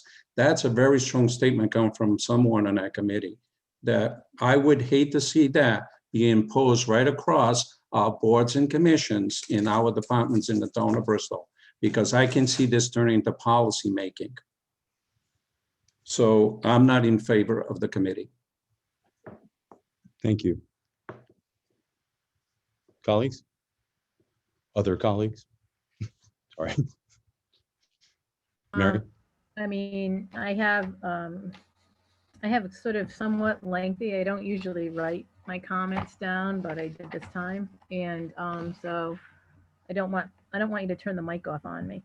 I don't have that opportunity, nor will I take advantage of it. So I don't know just what happened to my computer here. So wait a sec, something just happened.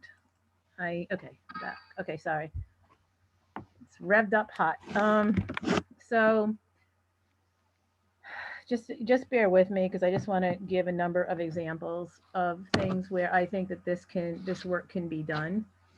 I don't think any of us are foolish enough to think that Bristol is a perfect place. There are no perfect places. There are no perfect people in this world. We all just work hard to be the best that we can, and we try hard. And I think that we have been caught up so much in this terrible negative climate of name calling. And I know nationally it's been on both sides, but in Bristol it has been just awful. I can't believe that I've seen people calling the council racist because we made a decision to support the fact that we could support two groups and not just one, and could balance that in our minds. I never thought I'd see people demanding to know who goes to a public meeting when everybody has a right to go to a meeting and to participate in any group that they want. And I have to say that it's exceptionally concerned when we got an email. I mean, many of the people who spoke here tonight are not everybody, and the materials in the council docket, there were letters of support, and I believe there was one opposed that was attached to the proposal, but that doesn't sort of come close to the number of people who have written us or called us on both sides of this issue. And to hear people say, I had two people say to me that they would not, one person I was speaking to who had been in politics in the past, and I said, talking about some of the different issues.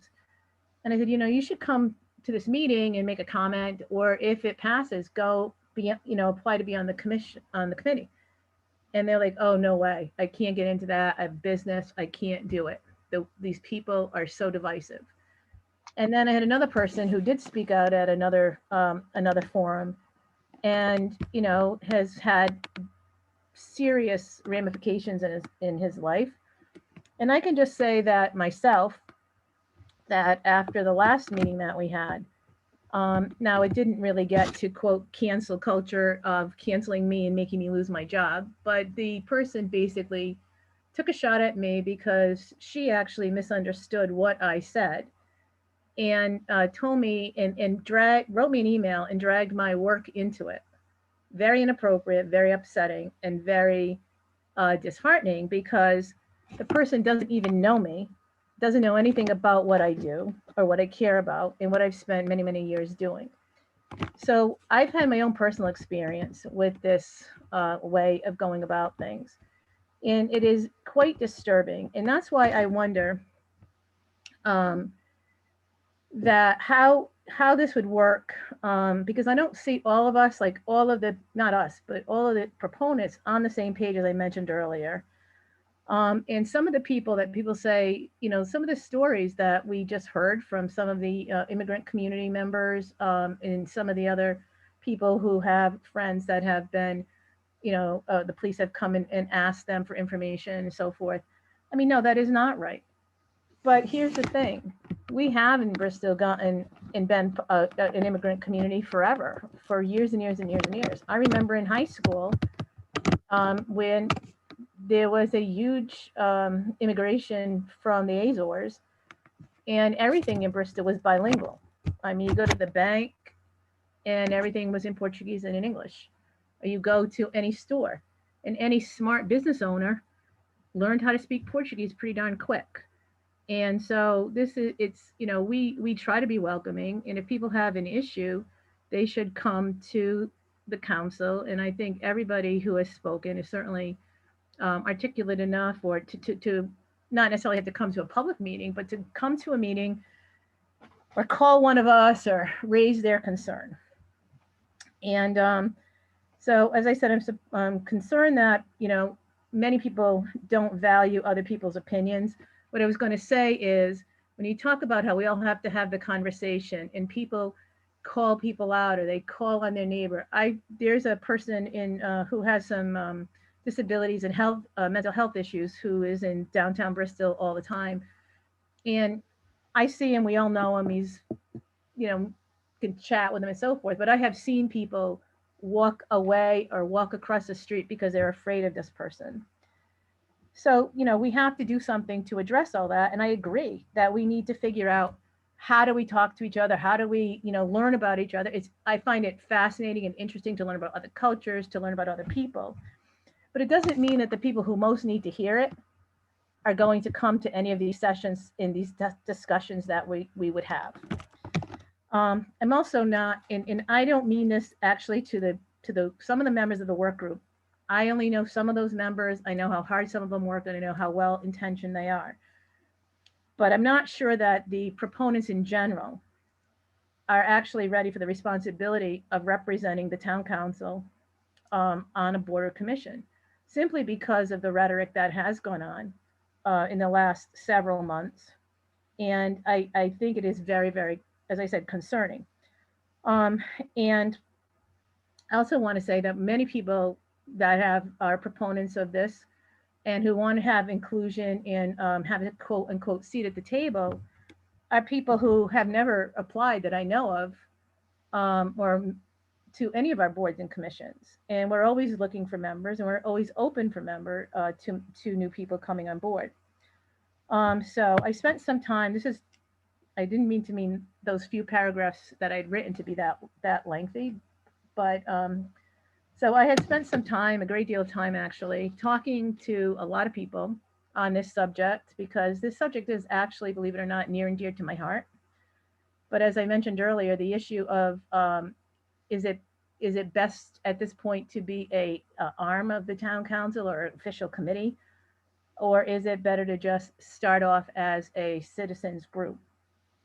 And so I did some research on this myself, and I found some interesting things around the country. And I think there was one group in Colorado that came up with this toolkit that that talked about the definitions of diversity, and it comes from Kepler, Hines, and Searby.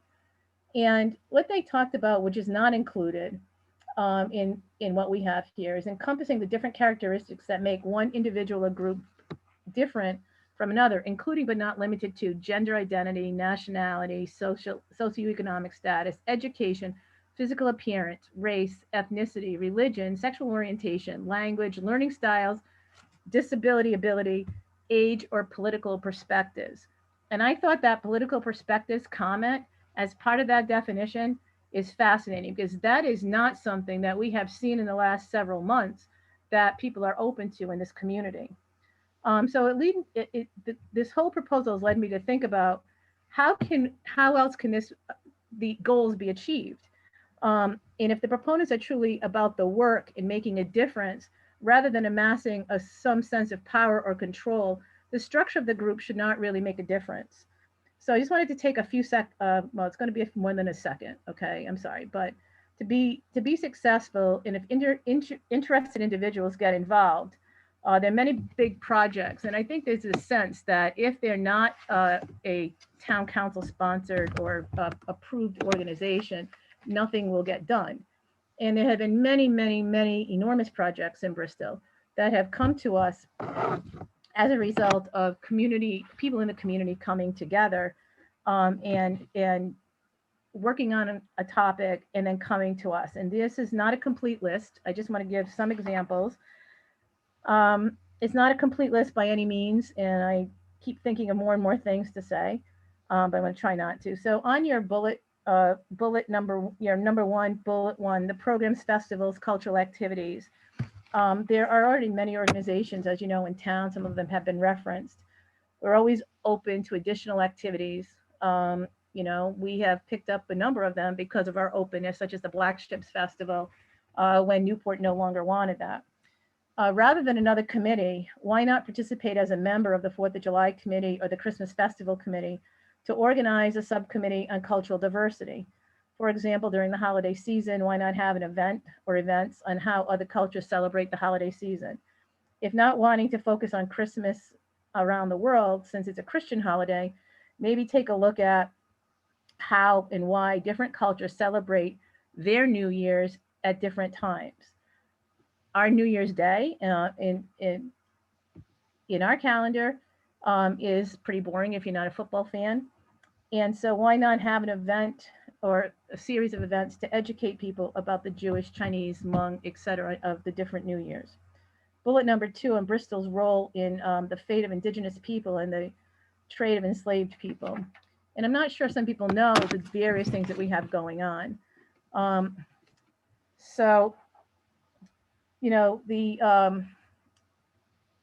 Bristol appoints representatives to the Wayposset Trust to oversee the preservation of the Pokanoket ancestral lands on Narrows Road here in town. We have 3 members, as does the tribe and the Narrows Improvement Association. The Pokanoket tribe, as you probably know, is part of the Wampanoag Nation. The seat of King Philip is off of Tower Road and is sacred lands owned by Brown University. For many years, there was a museum on this tribal land, and it was very wonderful to have that in town and school groups to be able to use it. It's since moved to Providence, closer to the Brown campus. We all worry very, very much what will happen to that land if Brown ever decides to sell. I believe there are opportunities to collaborate with the Wayposset Trust to address some of the issues regarding our Indigenous population. And I also came across a booklet, and I don't know how to do it. Well, I know how to cut and paste it, let's put it that way, from here from my regular stuff to the chat. But there was a booklet actually written by Roger Williams University students on the Pokanoket tribe. Further, the role of Bristol residents in the slave trade. Just the other day, a group of local citizens, and Mary Ann Birkenholz mentioned this, sent an email to us that the Friends of Historic Bristol, again, another citizen organization, has engaged the services of the International Coalition of Sites of Conscience to independently lead a summit of Bristol stakeholders about whether to or how to memorialize the town's history related to the slave trade. This will be coming up in early February. The Bristol Historical Society, again, a local nonprofit, is well funded and I'm sure, and I know, interested in working on these two aspects of Bristol's history. Several years ago, the Veterans Council, also a community group, came to the town with an idea to build a Veterans Memorial Garden. That is located in, as you may know, behind, adjacent to the town hall, behind the Burnside building. They worked with the town administrator at the time, the council, to refine and sell the idea, identified funding, and made it a reality. When the town considered leasing the Wally School, a group of citizens formed to persuade the council to let this group, which became Arts in Common, have the opportunity to develop the school into an arts center. The council worked with the organization to make it a reality, or the concept a reality. Unfortunately, the funding didn't work out. Members of the Rotary Club, Bristol Rotary, were interested in expanding opportunities for children, parents of children on the autism spectrum to have more youth and parenting classes here in the community. The Rotary reached out to the school department, the town council, the local newspaper, and others to form a subcommittee or a work group with the Rhode Island Autism Project to make this happen.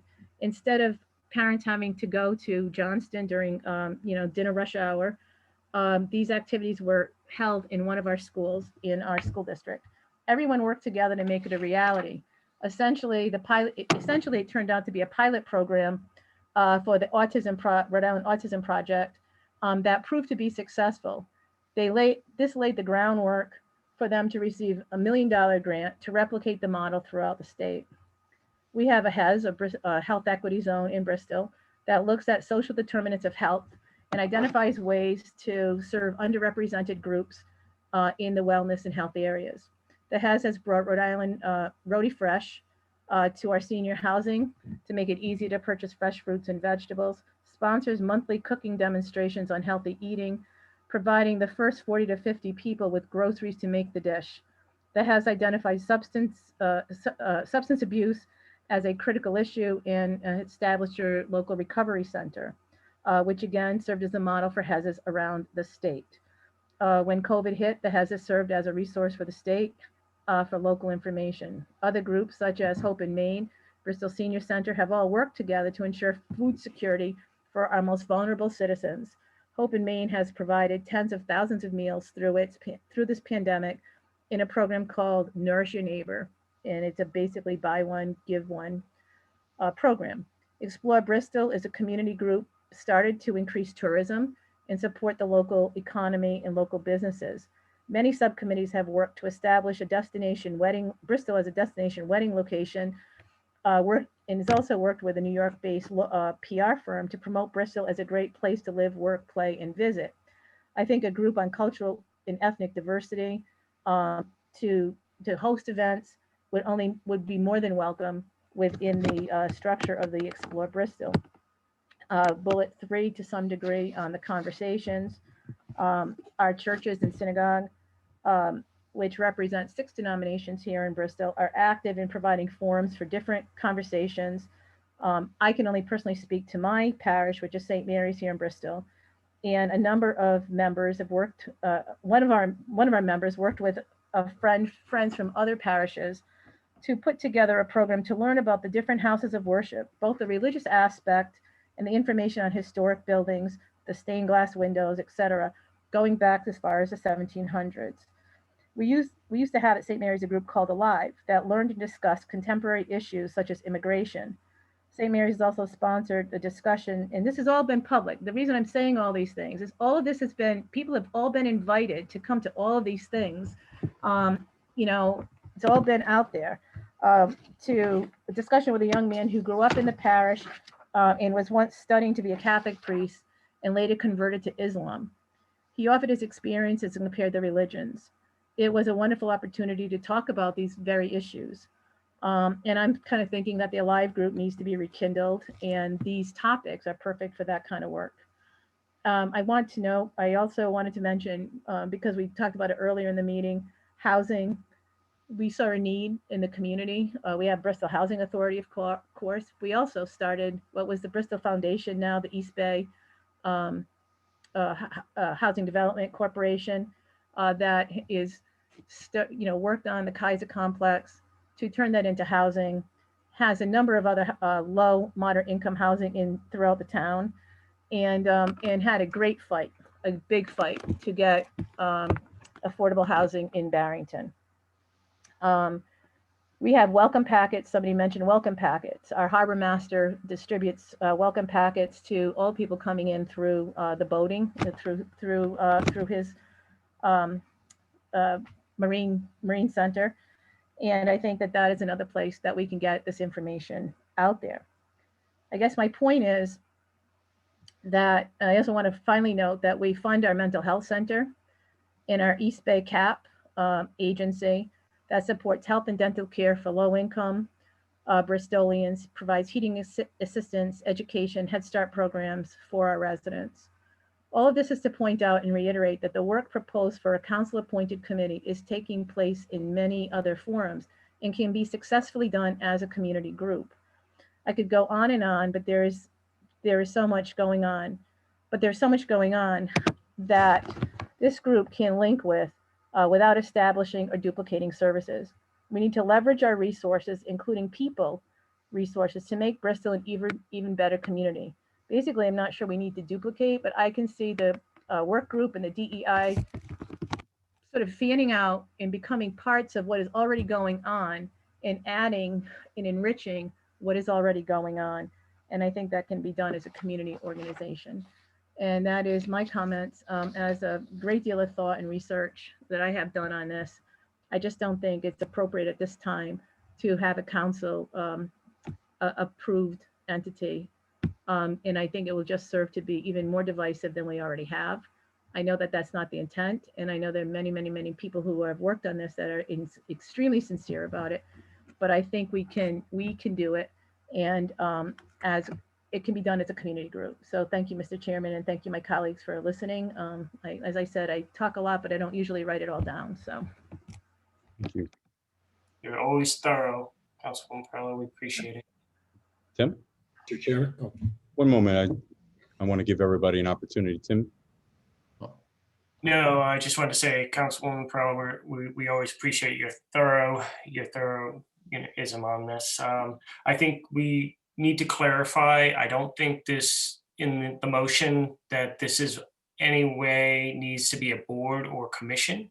I think this should be maybe an ad hoc group with a sunset term of 1.5 years to explore, to see, bring faith-based institutions together and do the charge of the mission, everything that's stated in the charge. But I do want to just clarify that, because I heard that there was talk of changing policies, and the group would be involved with changing policies and things like that. That would be up to us to give them that charge of that. We would not be giving them any power. Our town, we are the town council as a whole. So I just wanted to bring that up because I just wanted to clarify. That's all, and just make sure everybody's on the same page. Thank you. Aaron? Yeah, Mr. Chairman, this is Aaron Lay in response to Councilman Sweeney. I certainly just laid out the motion out there. It's open for amendment. And so if there's anybody that would like to amend something like this to make it an ad hoc committee, just as the other ad hoc committees that we've had out there, the recycling committee, and then maybe some of the others that we've had in the past. And then there might be that possibility of adding the sunset clause on that, where it would have to be approved after 1 year. And I think if that was the way that we move forward with this, there is it's positive in both ways. If this group is wildly successful, we might want to continue their efforts after 1 year. But at the same time, this group might decide that, hey, look, working with the town really kind of slows us down a little bit. We might want to, do this as a private organization afterwards. Then that might be their option after 1 year if they do it that way. I just wanted to lay that out there and say that when I laid out my motion, I expected anything like that to be fair game, and I'm open to any kind of amendments if anybody wants to make them. Now, I want to tell you a little bit why I support this. I did speak a little bit about the type of work that these individuals did to it, to put together this charge and the mission. But another thing that I think from my standpoint is that I hear a lot of people talk about how we as individuals are supposed to be able to research and find information and everything like that. But as a legislative body in Bristol, our greatest currency that we have is information. And so the more information that we have, the better decisions that we're going to be able to make. And it's not just information that might be coming from a diversity committee, but it could be information coming from a number of other boards or commissions or anything like that as well. And so having a group like this where we could turn to and say, hey, look, what would be the perspective of, people who are not able-bodied? Maybe they would have some resources that would be able to point us in the direction of where we would be able to find information so that we as individual members of the town council can make better, more reasoned, deliberative decisions. So from my standpoint, I would like that, because I will admit that I have blind spots. I have blind spots when it comes to some of the obstacles that are faced by people who are not able-bodied. I have blind spots with respect to the experiences of people who are LGBTQ, and I have blind spots that pertain to gender and race and everything else. And so I have heard a lot of people talk about this kind of being more of a race thing more than anything else, but there's a whole lot of other intersectional characteristics that we would be able to touch on with a committee like this. So with that being said, let's not forget that on September 30th, we sent this committee to work with the town solicitor, and we asked them to put together a charge, and they worked hard. And this is a group of people that aren't out there to make trouble or anything like that. These are very committed folks who put a lot of heart and soul into the development of this. And so I say, let's give them a chance. Let's give them a year. Let's give them a year, and then let's make a decision as to whether we can put a sunset clause on it and make a decision about whether to continue on their efforts if they have a lot more work to do. Thank you. Mr. Chairman? Yes. Thank you. First of all, thank you, Councilman Perrella, for pointing out all the resources that we currently have already available throughout the community. It certainly is numerous, the amount of possibilities. My suggestion would be, if to go in the direction, I would say, why doesn't the committee go out and explore with these various groups and then come back to us? There's various resources available already. Why duplicate any efforts? Why not check out, those, the current organizations? How could they benefit from some of the expertise of some of these folks that are already? I certainly would like to see many of these go out and explore that, and familiarize themselves and maybe find out that, well, do we really need to go in that direction, or can we still achieve any of those goals through the current organizations already in place and not create division, duplication? Because some of these folks are going to go, what are they doing? We already doing that. Why are they getting in the way of things that we're doing? So I hesitate very great, to go forward with the committee. And I would recommend that they go out and explore that, come back to us again. Thank you. So I'm gonna, and Mary, I'm gonna end comment You've period. been very patient, but I appreciate it. First of all, I just wanted to make one quick correction to about the recycling committee. As far as my recollection is that that was not a town group. That was its own group that worked, another group of interested citizens around a topic that got together and then came back and made recommendations to the council. Number one. So that I just want to be clear about that. I did not give you all the resources and all the potential collaborations and intersection points, Tony. I only tried to highlight a few. But I will say, Aaron, in relation to your comment, I would see it exactly the opposite.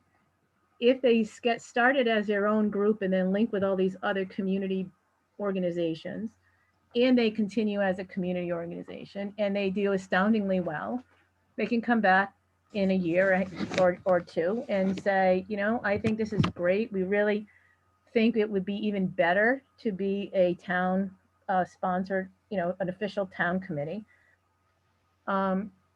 So, I mean, I see it the other way. Like if you're going to get started and you're not sure if something's going to work, they'd be way better off starting it on their own than us having to do it. And also, you know, somebody pointed out an interesting comment to me, which I had never thought about, and it's kind of true for all of many of our groups. And that is when we have it, if we have 12 people on the, or well, I mean 13 or 9 or whatever people, that is the committee. They could maybe engage others to help out on a project. But if they're on their own, you know, like the Christmas festival or 4th of July or any of those others, there's always new people coming in to help out and to engage. And it's actually more open and more possibilities to engage more people in the work that they're doing. So those are just my last comments. Okay, so I'm going to call for. Mr. Chairman, can I respond to? Of course you can. Go ahead. Of course. Obviously, I respect everything that the councilwoman says. This organization right now is a private organization. They already exist as a private organization. And if they wanted to continue to exist as a private organization, and they would not have come to us to ask us to be part of the town. And so right now, that's really where we're at with this decision right here. Thank you. Okay, so I'm going to call for a vote just in a moment here. First, Councilman Perella.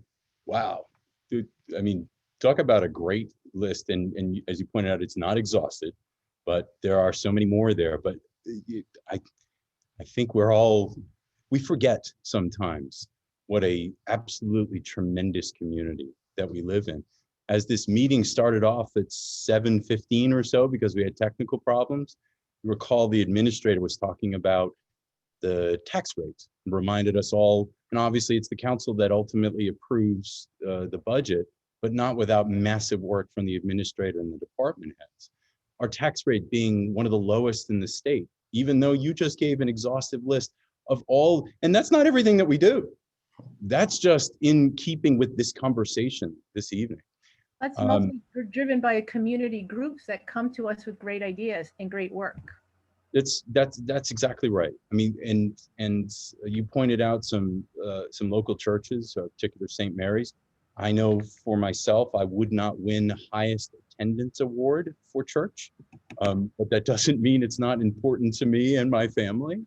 That is a great example of some of the phenomenal groups that are out there and the people willing to give back. I thank all the time, every single meeting for all of us, the boards and commissions and the people who are interested in being part of it. I'm going to go a little bit dark and then I'll come back to a brighter spot. It was said a little bit earlier about being uncomfortable to speak this evening. It was understated. I had a multitude of people reach out to me, not uncomfortable, but truly afraid to speak their mind. And they weren't vindictive, they weren't strong-minded. They were just concerned to even ask a question of how that would look. And I know we all represent all of Bristol. That includes the people that are that afraid. And I got to tell you, I don't often, actually, I can't remember besides maybe a neighborhood dispute that someone said to me, I'm afraid to speak on this. Now, that's not a reflection of the membership of the proposed committee and what's being petitioned in front of us. It's a reflection of where does this go? There's been some great questions this evening, talking about what it is it's charged. Things that I did not get an answer to was, I did not hear an issue. Not one person said to me, now let me clarify that, throughout this evening, that the town isn't doing something that it should be doing. In fact, people that were proponents of it were talking about the town is doing an excellent job. Now let's be really clear. Perfection is a journey. You never get there, right? We're always trying to be better and better. But not one person said the town dropped the ball here. The town should have, but did not. The town should have done more. The town totally let somebody down. There were comments at our last meeting about a person feeling, and rightfully so, very uncomfortable at a local grocery store because of a look and a glare. And that is absolutely something that I would feel uncomfortable with. So I'm not downplaying its importance, but we don't legislate for that. So if this committee were to be put in place by this council, then we don't tell people you can't do that. So that was just one example of many that were brought up, and they're real issues. Please do not take it as I am downplaying their importance. But how does it weigh in as the council makes its decisions? I did not hear a proposed remedy because there was no proposed issue.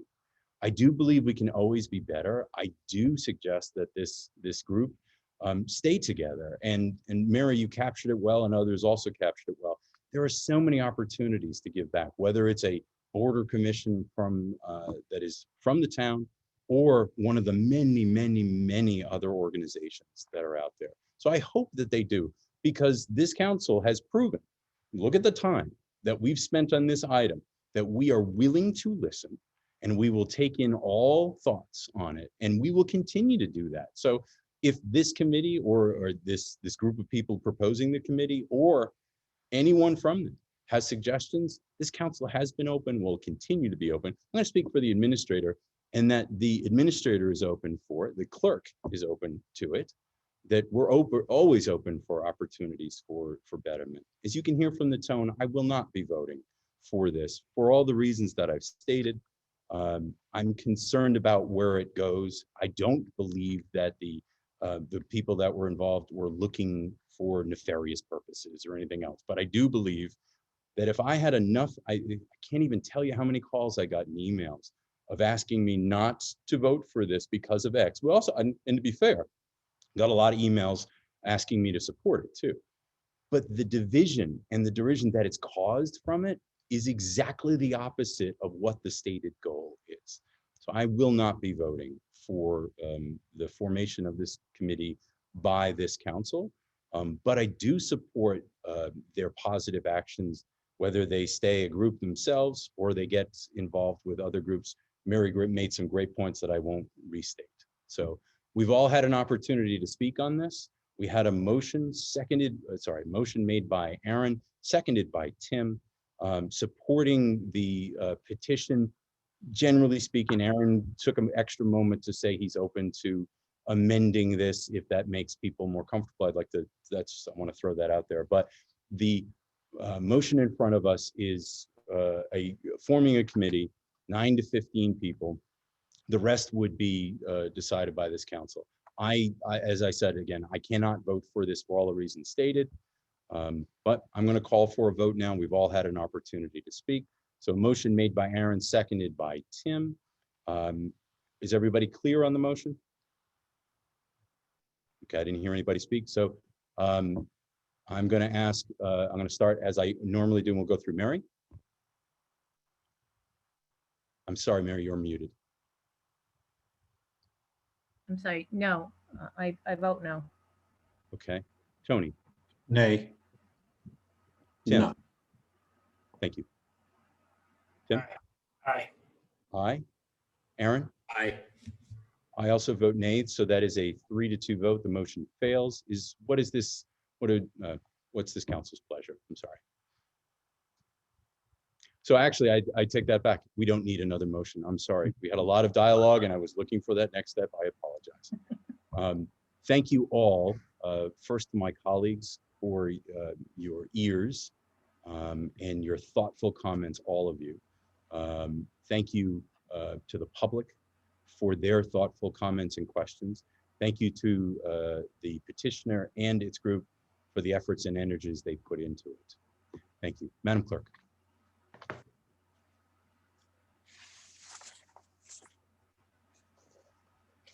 We can't hear you. Okay. Thanks. Mr. Chairman and members of the council, the next item on the agenda is I1, and this is for the draft budget workshop schedule for the fiscal year of 2021 and 2022.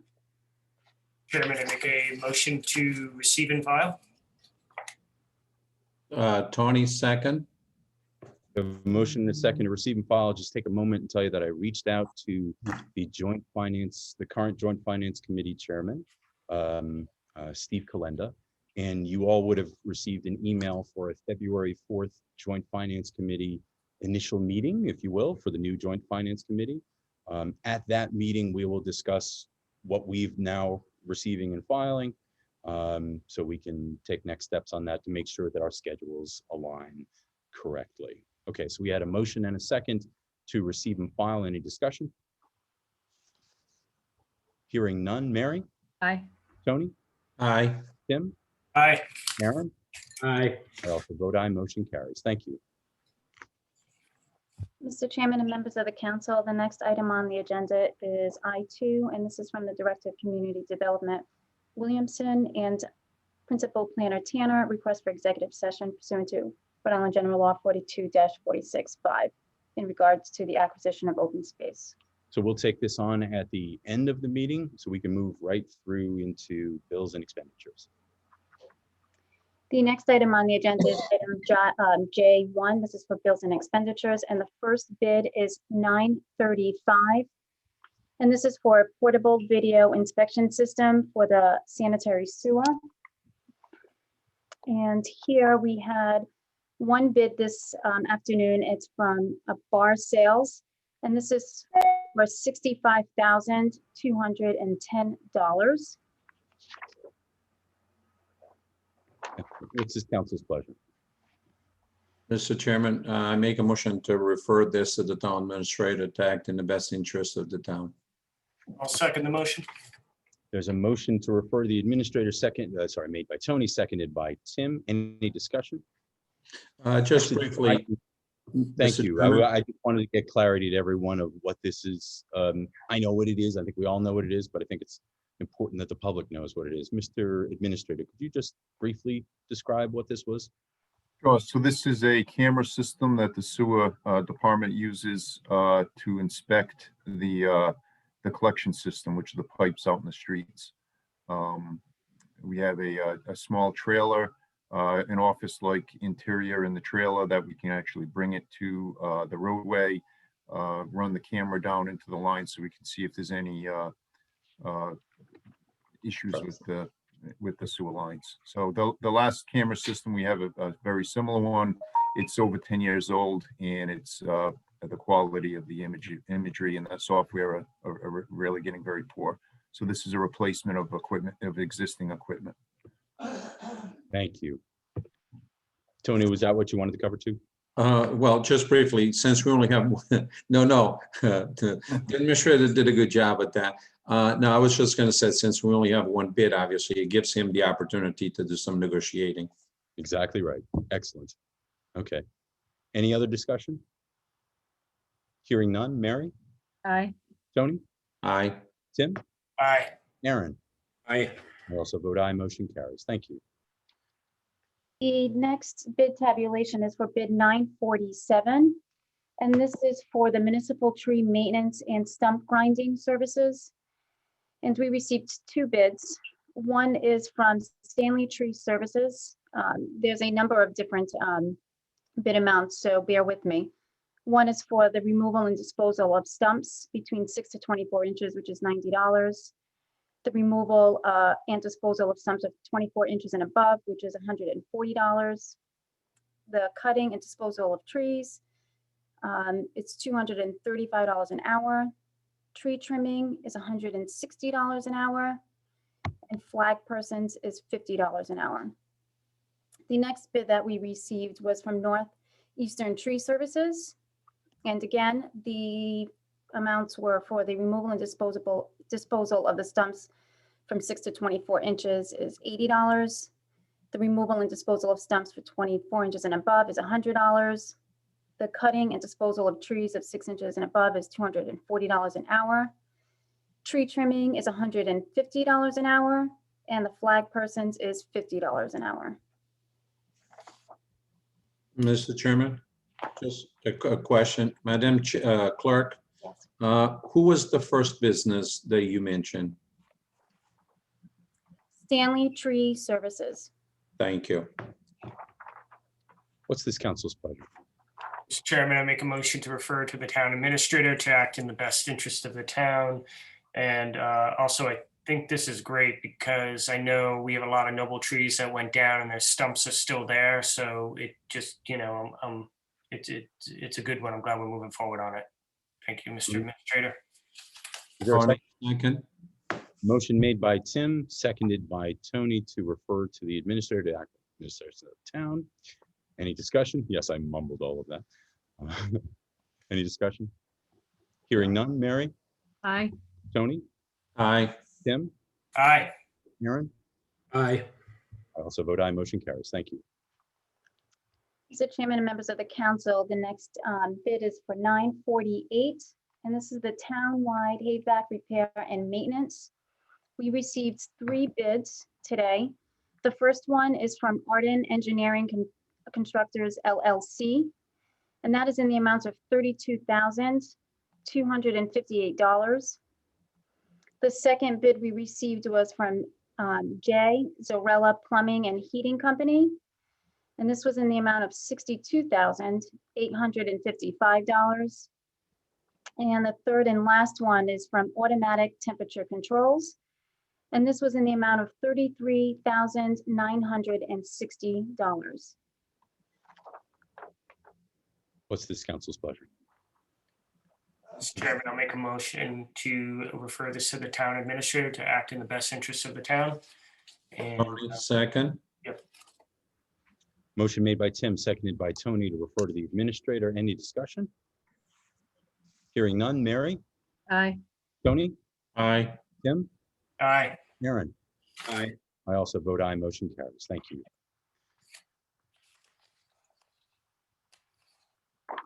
Mr. Chairman, I would suggest that we go back to item I2 for the executive session.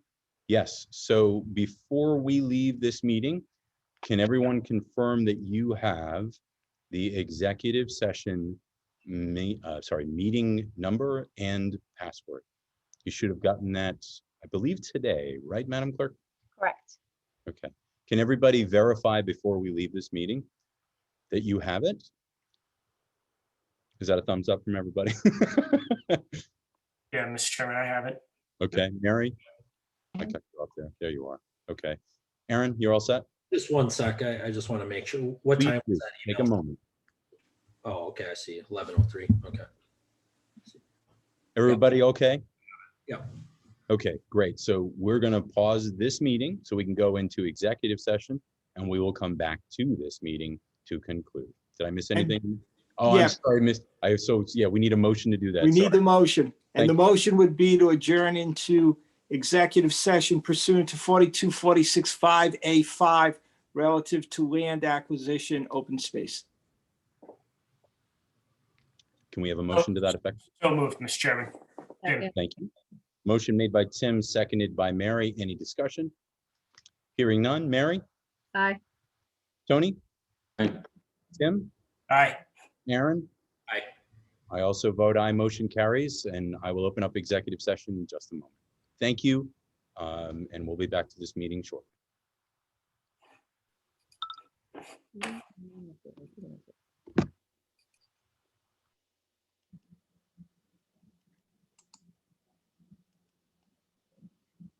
I'm not having, oops.